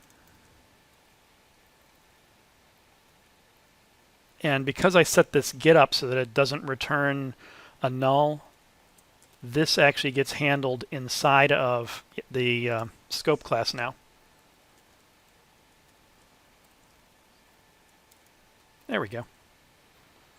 Okay, how are those looking? We're looking good so far? Does this make sense what I was doing here? So it's just, if we look at the inline, it's actually going to, the body of that's going to become these two lines, and then this go just going to get replaced with op1 evaluate plus op2 evaluate. Okay. Have no idea if this is going to work. I don't think we finished. We didn't finish that. Yeah, okay. So this would throw an exception if I tried to use it. So what I want to do is walk through this list, and we haven't done anything with lists yet. We're going to walk through the list, and for each item in the list, we're going to set a variable in the current scope. And then, well, to do that, we need to define a scope, right? So we'll define our containing scope. And then we're going to say, let's evaluate our list. And if that comes back as a, well, I'm basically saying it has to come back as a value here because it's not nullable. So I'll say val stuff equals that. Let's walk through that. Actually, I don't need to walk through it that way. I can just say evaluate for each. Boom. And then for each item in that list, I'm going to walk through the code. So we'll say evaluators for each. We're going to do stuff. It.evaluate. So at this point, we need to stick something in that array, or in our current scope. So I'm going to say for each one of those items, whatever the scope that I currently have, sub some name equals that item. So the question here is, well, we currently have our scopes not letting us have anything other than ints, right? So this generic isn't really going to do anything for us other than give us grief. Boom, boom, kind of like that. So now we need that name somewhere. So let's pass that in here as well. So that's going to be the name of the thing that we're walking through. Now for yours, you're going to have a, actually, are you going to be doing that one? Yeah. So in the assignment, you're actually going to be walking through a map of name-value pairs. Basically, you're going to be walking through all the field variables. One of the validations you're going to do is to make sure that somebody doesn't have the same value in two different fields. Okay, and I'll show you what that looks like later. Okay, so grab a scope. For each item in the list, set whatever that name field is in my current scope to that value, and then walk through my evaluators and execute each one. Don't you need to give that scope to those evaluators? Yes. So I'll say it dot. I broke my promise. I lied. Although they're all defaulted, so did I default them or I killed the default, didn't I? So where's my scope? There he is. And this guy contain. Yeah, I killed the default. Okay, so in my list there, create the new scope for the list. Just there to hold on to the variables that get defined inside of it. Set the value for each evaluator, set the scope, do the evaluation. So now we should be able to, well, we need to be able to create a list, right? So we're going to need a list evaluator.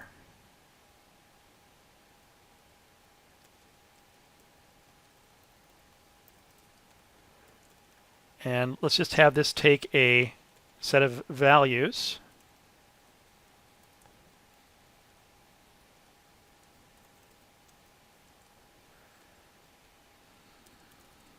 Kind of like that. And he needs to be evaluator of list int.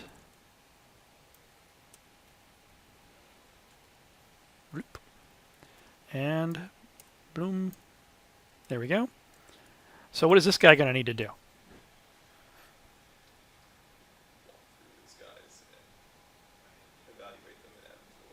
Yep, walk through the guys, evaluate them, and add to list.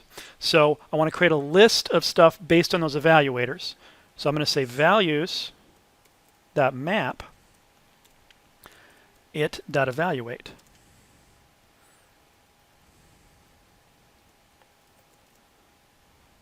Ooh, nifty. So what that does, the map function, if you're not used to it in other languages, it's going to walk through each item in that list and then apply this function to it and create a new list with all those results. And Kotlin does the collecting that you have to do manually in Java for you. Yep, you don't have to have that collect function like you do in Java. Okay, make sense so far? Have like a different kind of collector. You could at the end of this say to list or to int array or something like that. Okay, so this will actually create that list for us. So now we should be able to plug these guys together. Now, I'm not going to be able to assign this to a variable because my symbol table only lets me store ints, right?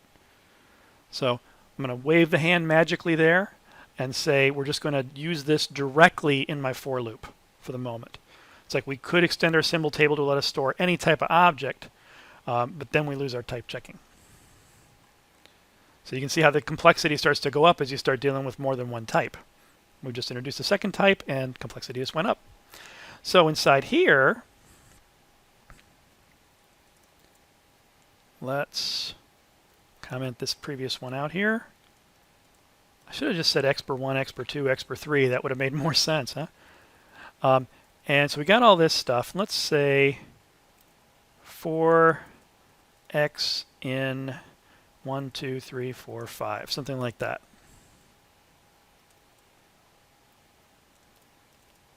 And then let's do this. Should we create a print? Let's have a print statement. How about that?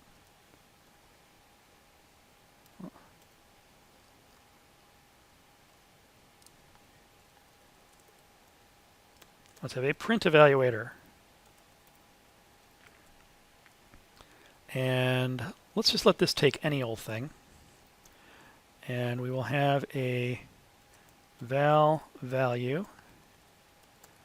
Vroop. He doesn't return anything. And we will say, instead of returning that, println value dot evaluate.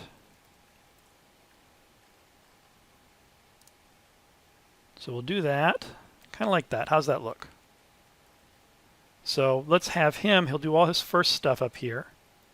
He's still going to keep the values of x and y, but he's going to override x for doing the stuff inside the print.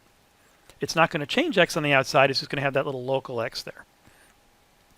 So that's going to be a new statement here.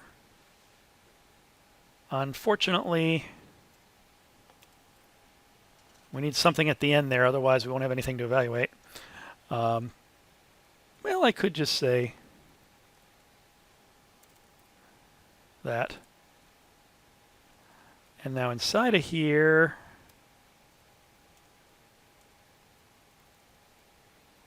let's do a,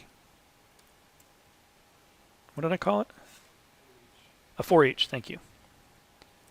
So for each evaluator, and he's going to take x as the variable name there. And then his other arguments with the list and the evaluators. So it's going to be list evaluator, passing in literal 1, 2, 3, 4, 5. Look at how wonderfully verbose this is. And now the stuff that we actually want to do with it, which is going to be this thing again, right? But that's inside of a print evaluator. Should it technically be in an evaluator list evaluator too? An evaluator list evaluator. You didn't have to be. It could be. Yeah, I could, since there's only one statement. Yeah, if I had two statements, I'd need two, but in this case, I only have one statement, so I can just directly do it. We're optimizing that way. Yep, exactly.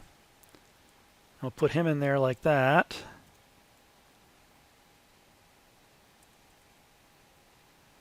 And let's see if I can get everything matching up here. Print evaluator, for each evaluator.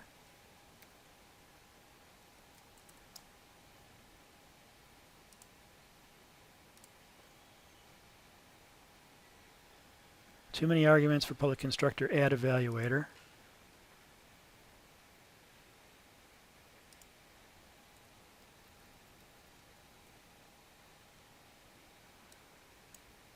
Got the comma there. Or is it this one up here? It's that one there. There we go. Whew. This is the type of thing that be thankful that you really don't have to ever do this in real life. This is all going to get generated once you do your parse from your external guy.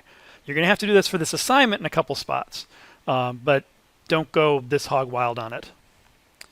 Okay, so I think we've got that. I'm not going to print the expression because it's not done to return now, right? Let's see if that does something.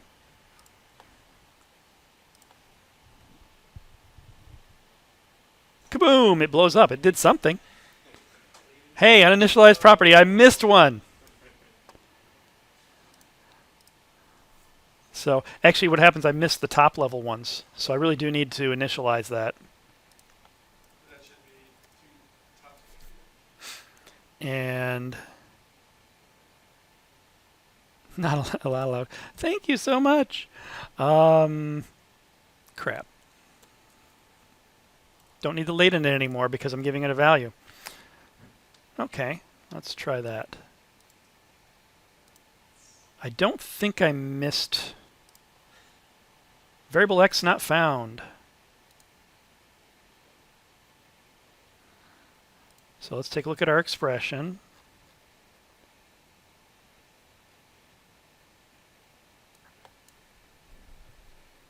So I should have found it somewhere. It's probably this guy that's dying. So we had our Either we list, our for each. Yeah, I'm not even I think you might want to go back to the late init and just set it once in the beginning to find this bug anyway. And I'm sorry, did you what?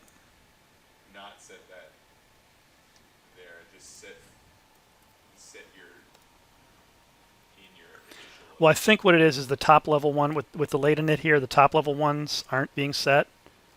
So like I mean, you can this just set guy. it once in here, right? Actually, yeah, I could do that.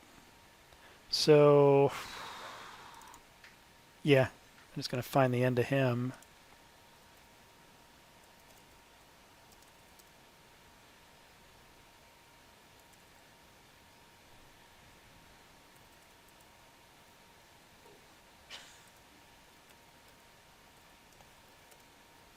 Now, why is it not liking that?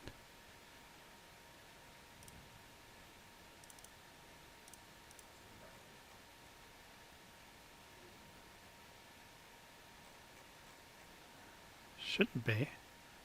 It's not private, no.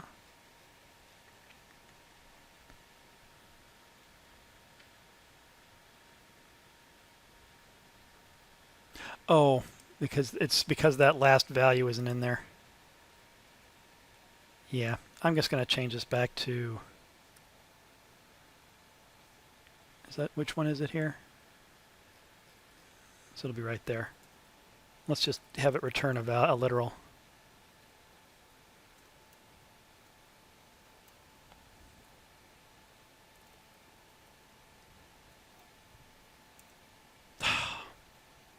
Stupid IntelliJ. Try to do a non-standard. No, this is actually standard indentation is the thing. No, because you get two annotation levels when you break that. Like it's down at the bottom part. Right when you break on a open parenthesis, you get double annotation. It still should line up with these other things. Well, but half of it's one way, half is the other way. Yeah, I'm consistent. I think you let it format it for you once. Just go with that. When we copy and paste it. Okay, why is this not liking this? Well, why don't we go ahead and take a quick break, and I'll run this down and see what the issue is, and let's start back up at let's say 6:45. Okay, so during the break, Justin had the idea of passing the scope to evaluate. Duh. That's what I have to say. It really that's the right way to do this. It cleans things up a lot. We don't have to explicitly set it. We just pass it on down. And what that does is anytime we're creating a nested scope, all we've got to do is create a wrapped scope and just pass that nested scope in. If we're just passing the scope down, so like for these guys here, we just take him and just pass him to the nested guys. Boom. And then because of that, because I don't have to do those sets for the scopes anymore, I changed all these evaluators for the binary stuff just back to the very direct evaluate passing the scope in plus, evaluate passing the scope in minus, and so on. Make sense? Let's, here, corresponding parameter is named scope. Oh, okay. That's because the value coming in. This is something when you have a language that allows you to have named arguments, they really want to have you have the same name so it's consistent. Otherwise, if somebody tries to call it with a named argument, it may not work, depending on what type of variable they're using to point to it. So I really should change this to scope, and then make this guy be new scope. And then down here, just make sure I pass in new scope for each of these guys. I think those are the only ones I needed to pass it to. And let's see, same thing here.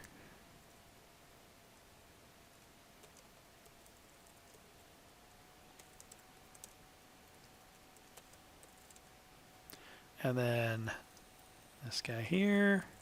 Wish you could have left the value name scope and it would have worked. Just For this one here, yeah. I Right. don't know that would work, would it? Because you go over and evaluate it. I mean, it's going to complain that it's shadowed, but yeah. So I guess it's using I'm not used to a language using a separate scope for parameters. Usually, most languages will use the same scope for parameters and nested stuff. But here it's definitely using a different scope. That's interesting. Okay. Let's see how this crashes.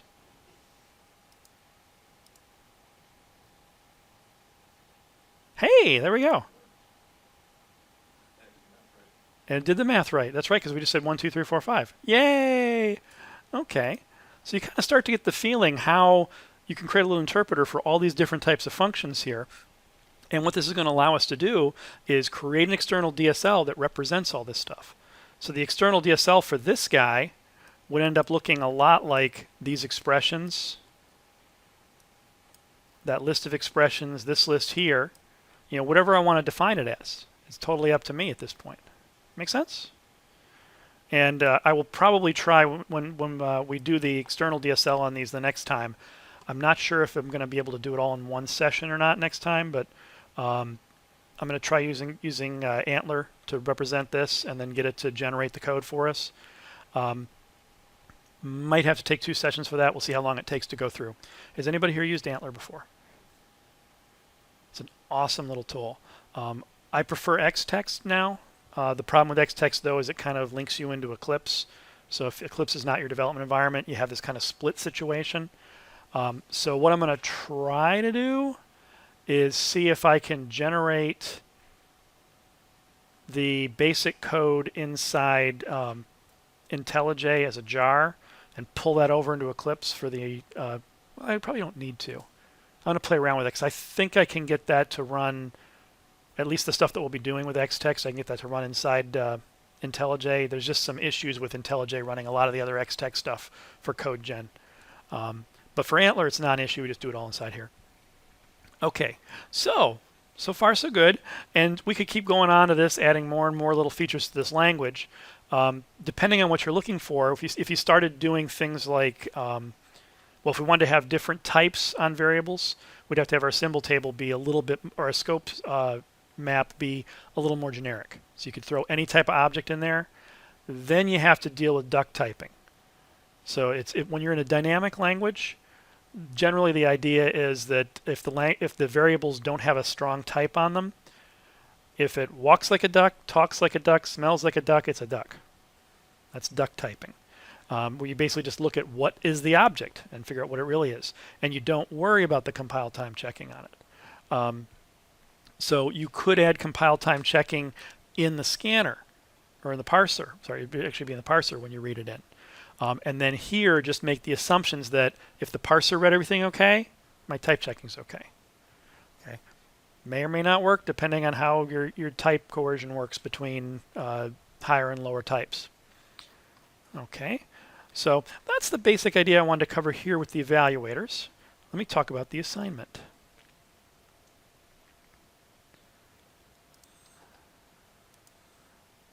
Let's close that guy. It should be this guy here. There we go.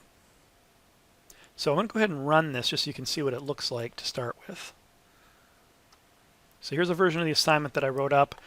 Note that there's actually the GUI that I have in the assignment that you're going to see. I didn't bother updating it. These are actually going to stretch to fill, so these 3 red boxes are going to grow as you expand. I just went ahead and put them in another nested border layout inside here just so they all get compressed and get so tiny that you can't read anything. The validation for this, I don't have it printing up a message on the validation. It just puts the field red when the field isn't valid. So the first thing is these all have to be non-null or non-empty. So if I start typing something in that field, it turns back, to white. When I start typing in the second field, it's okay until it has the same value as another field. So I've got a check in there where you want to look at all the fields and make sure that your value does not match those other field values. This guy here has to be a valid integer. If it's anything else, it goes red. If it's empty, it goes red. Make sense? So those are the types of validations I want you to do. You can add in your own validations using these same types of logic. Let's take a look at what, yes? So it didn't need to invalidate the response, right? No, it's only the one that you're editing in for this. I didn't want to go into details where it goes and revalidates all the fields. It's only the current field. You're adding a on action, and then an action Well, it's not to the button. This is actually on the what do they call it? The text change listener. Is that right? I just did it this morning. I should remember this. The document listener. Thank you. That's what it is. It was amazing this morning how much stuff I had to look up how to do in Swing because it's been so long. I used to just be able to spit this thing out without even thinking. And this morning it's like I'm constantly like, how do I do the listener? Oh yeah, that's right, document listener, which was always a pain in the butt. So here's what the code looks like now. So I set up a little scope at the top here. You have to fill in the details. It's going to be exactly the same as that other one. The difference is instead of having ints, you're going to have strings. So really not much there to deal with. I have the top level scope, and inside here, the implementation I was using was, you're not going to see the implementation. This is just, the GUI builder stuff. What I did is created a bunch of little functions here to represent all the things inside the expressions, rather than explicitly have the object constructors. I just went for some shorthand using these functions. So each of these functions is going to return an evaluator. You have to create the evaluators and return the appropriate types here. That also allowed me to spell out what the parameters were for you without actually having to write the class definitions. So inside here, frame, north, south, all the stuff that you currently had from your last assignment. I went a little crazy with the nesting on here so I could get that border layout nested nicely. The version you're going to see doesn't have these two guys. It just goes directly to border with west, center, and so on. What this border is doing is giving you two columns, basically. The west column, which is fixed on the preferred size of the labels, and then the center, which is a column of stuff for the actual fields. So what you'll see, and the one that you do, is as you expand, it's going to gradually expand everything in there because I'm using grid layouts that fill everything up. By putting this extra border with north, the north constrains the preferred height. So it basically asks the nested stuff, how big do you want to be? And locks that height in. And that's why you're not seeing them expand for me. So you can throw that in if you want to. So inside of all this mess, I've added in a couple new types here. There's label and there's text. Label and text, I think is what it is, right? Yeah. Label and text are the two new types. Label is just going to take name, just kind of like you had for the button, and just put a J label up instead of a J button. So almost exactly identical. It's actually in this code. You don't have to implement it. You can just copy it. When you're doing this assignment, I am recording, am I not? Yeah, good. When you're doing this assignment, you can start with this code if you want. I would recommend you start with your code because you're probably more familiar with it. But if you had some issues, feel free to use this. What I would recommend you do is just copy the label and the text stuff that I added in here. Make any tweaks you need to for your code. Try them out, make sure they work okay, then start working on the validation. So for text, the text field builder has a validator. And that's going to return an evaluator that's going to be either true or false.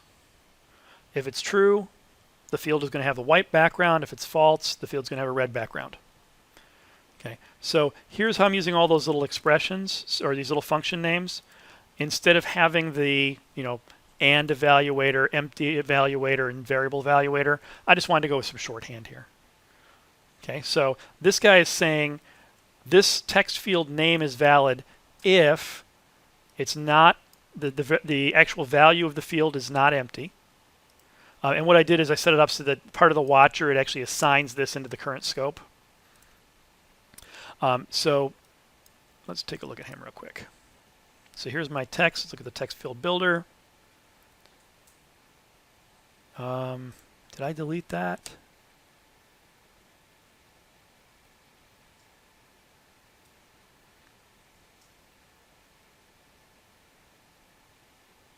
Oh, no, he's right here. Okay, so what I'm doing in this guy is the fields themselves are all being stuck into the top level scope. So they'll ignore any intermittence, in between scopes. This allows you a way to take a look at the top level scope and say, what are all the field values? Okay, and there's going to be, you're going to have an operator that's going to walk through all those just to see if the value matches or not. So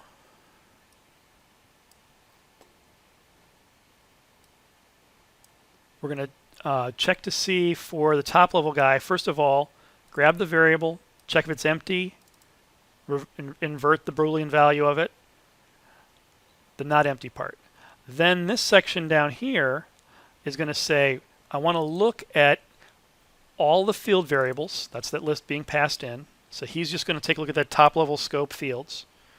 And I'm going to walk through that using the word key to represent the key, value to represent the value inside there. And for each one of those, here's the test expression I'm going to use. So this is, how would I write this as a, so it'd say variables, any key value condition, something kind of like that. So the language might look something a little bit like that when we end up writing the external stuff. So I'm going to walk through all the variables. If this condition applies to any of them, to any of the entries, the key value pairs, then I'm going to return true. If it doesn't apply to any of them, I'm going to return false. So here's the thing I want to look through. I'm going to use key and value as the pairs in there. Here's the condition. This is saying that the key is not name. So what I'm trying to do is say, I know that my value is my value, right? So I just want to ignore that.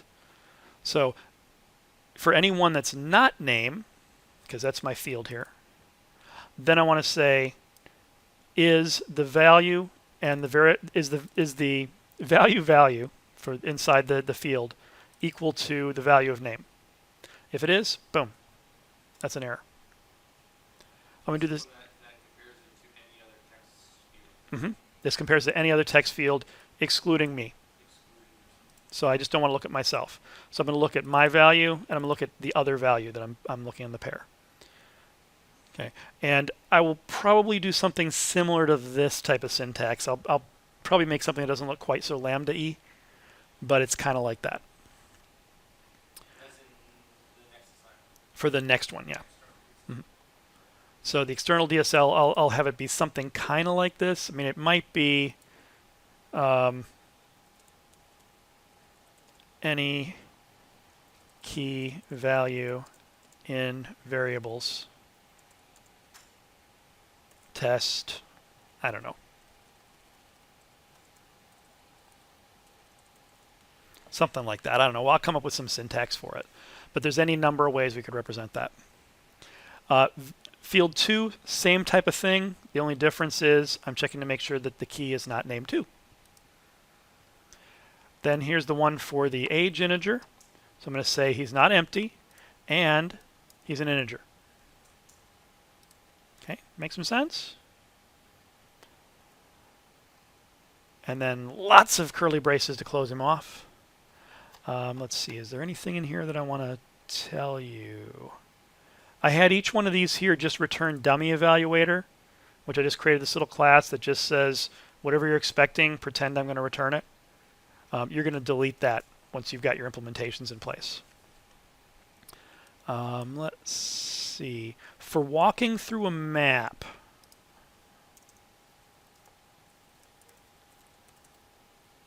if I have a map coming in here, let's say it's a map of string.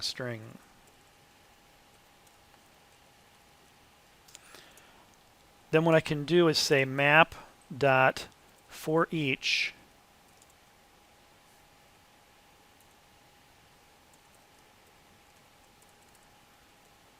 key value and then whatever I want it to do.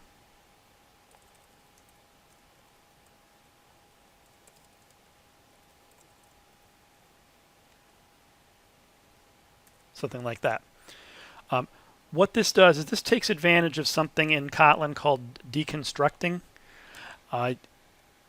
Certain objects might have some methods called component 1, component 2, component 3. If they do, you can use a statement like val v1 v2 equals, let's say that I had a pair here.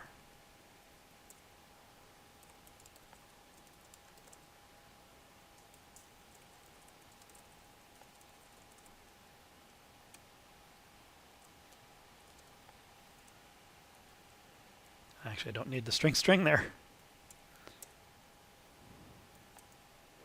I can do something kind of like that. If we look at the pair class, he has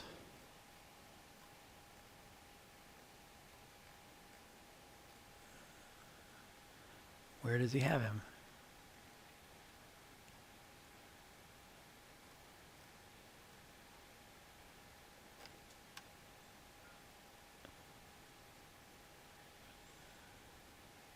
Oh, he's a data class. I'm like, where's the component ones? Anytime you say something's a data class in Kotlin, you automatically get component 1, component 2, component 3, which return the variables in the order they're declared. So these guys, I get the first value and the second value. When you have component 1, component 2, component 3, you can say paren for the vals, and it'll take component 1, assign it to the first one, component 2, assign it to the second one. And that's what's going on up here. Map.entry also has component 1, component 2 for the key and the value. And so it's going to walk through each, take that entry, and then assign it to key, assign it to value for the key and the value parts of it. So it just gives you kind of a nice convenient way to walk through the map. Okay, questions on that? Okay. Let's see. Is there anything else I wanted to give a little hint on here? This, by the way, it seems like there's a bug in IntelliJ. Surprise, surprise. If I got rid of that, it complains saying, "Hey, I can't figure out what the types are," even though variable with a string definitely says it's a evaluator string, and literal with a string definitely says it's a string. You can see here it figures out, yeah, you don't need that. So that's a bug. You'll just have to leave that in there, unfortunately. And let's see, was there anything else in this one? No, I think that pretty much does it. And feel free to use the idea of passing the scope into the evaluator as opposed to what I was doing at first. That should work just fine.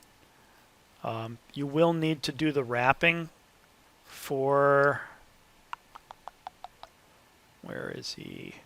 For any, because he's going to be defining new variables. You'll need to have him create a nested scope, and then that's where those key and value name are going to go into. Okay, any questions? Yes? So we're just implementing this stuff down here that you've set equal to evaluator, essentially? Yeah, you're going to create individual evaluator classes for each of these types, set up what the evaluate method does, and then have these return those objects. These functions are mainly just here so you get the type definitions kind of forced on you. And what I really should do, if I had the time, I would have just written some unit tests to test your guys' stuff when you hand it to me. Would have made my life so much simpler. But there's only 5 of you, or 5, one of them's missing, but it's only 5 of you, so it's not that big a deal to grade them. But once this class takes off, like I know it will, because you guys are going to all give it, wonderful reviews. You're going to tell all your friends and say, you got to take this. It's the best course at Hopkins, besides the Android course. No, those are the 2 best courses at Hopkins. But yeah, once I get more people, I'm definitely going to want to automate the testing a little bit more. And this stuff should be pretty easy for me to automate too. Okay, any questions? Stuff making some sense? So this is the one that's a little on the tedious side. Well, you're going to get tedious stuff in this class once in a while, mainly because of this, this gobbledygook. Again, in reality, you're never going to write this.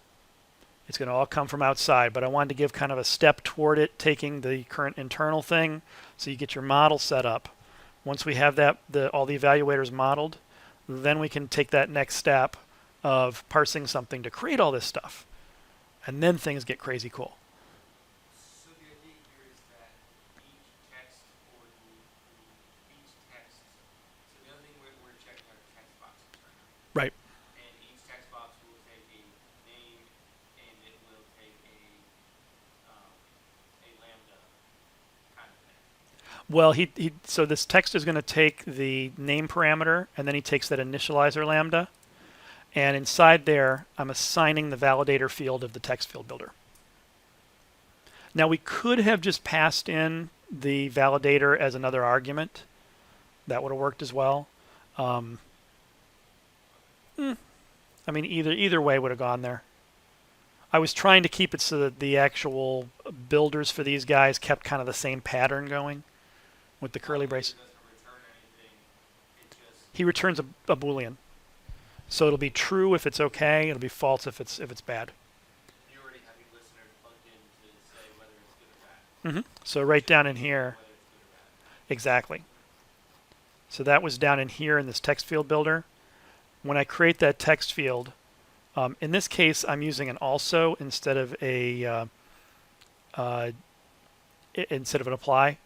The difference is the also lets you pass in an it as opposed to passing in the this. And I wanted to be able to use this to call this do validate function. So it was a little easier to use also. And then I just renamed the it to field. So here's the part that's actually doing the listening. So I had that document listener, which says whenever it changes, so if you change some of the text, if you insert text or remove text, I'm going to immediately validate at that point. And that do validate says, let's go ahead and set the variable name, whatever variable name was being used, in this case name, name2, or age, to the text from the field. And then set the background color to if, note the way that I've written this here. Most of the time I want to pull people's hair out if they say equal equal true or equal equal false. But this is an idiom in Kotlin because of a null check. So what we're doing here is we're saying if the validator is null, I'm going to treat this as a successful validation. So I'm just going to say, hey, that's perfectly fine. So if the validator is null or it's non-null and evaluate returns true, either of those is both not the same as false, right? It's null, it's not false. Because null is not false. So null is not false, true is not false. Those two cases are the ones where I say, oh, this is equal false. So if it's equal, so null is not false, I'll go to default. If evaluate is true, I'll go down here. If either of those are, if the thing is non-null and returns false, make this guy be red. Okay. Otherwise, you'd have to write this out as if validator is not equal to null or, and then the Kotlin lint will say, you should write it this way. So, feel free to write it out and, it'll try to collapse it for you. Okay. And I'm just holding on, as soon as I create this, I'm just grabbing his background color. So I don't have to make an assumption about what the background color is. I'm just using whatever the default that swing set was, which was some kind of slightly off white, I think. And then set that to be the default color if everything's okay. Okay, make some sense? So this is going to be due next Monday, 11:59 p.m. Have fun with it. The one after this, it depends on how long it takes me to go over the stuff, whether it's actually going to be, and I have to figure out if I want it to be a 2-week or a 1-week assignment. I might make that be 2 weeks because you're going to have to write a grammar, and then also the code to set things up. So that'll probably be a 2-week assignment.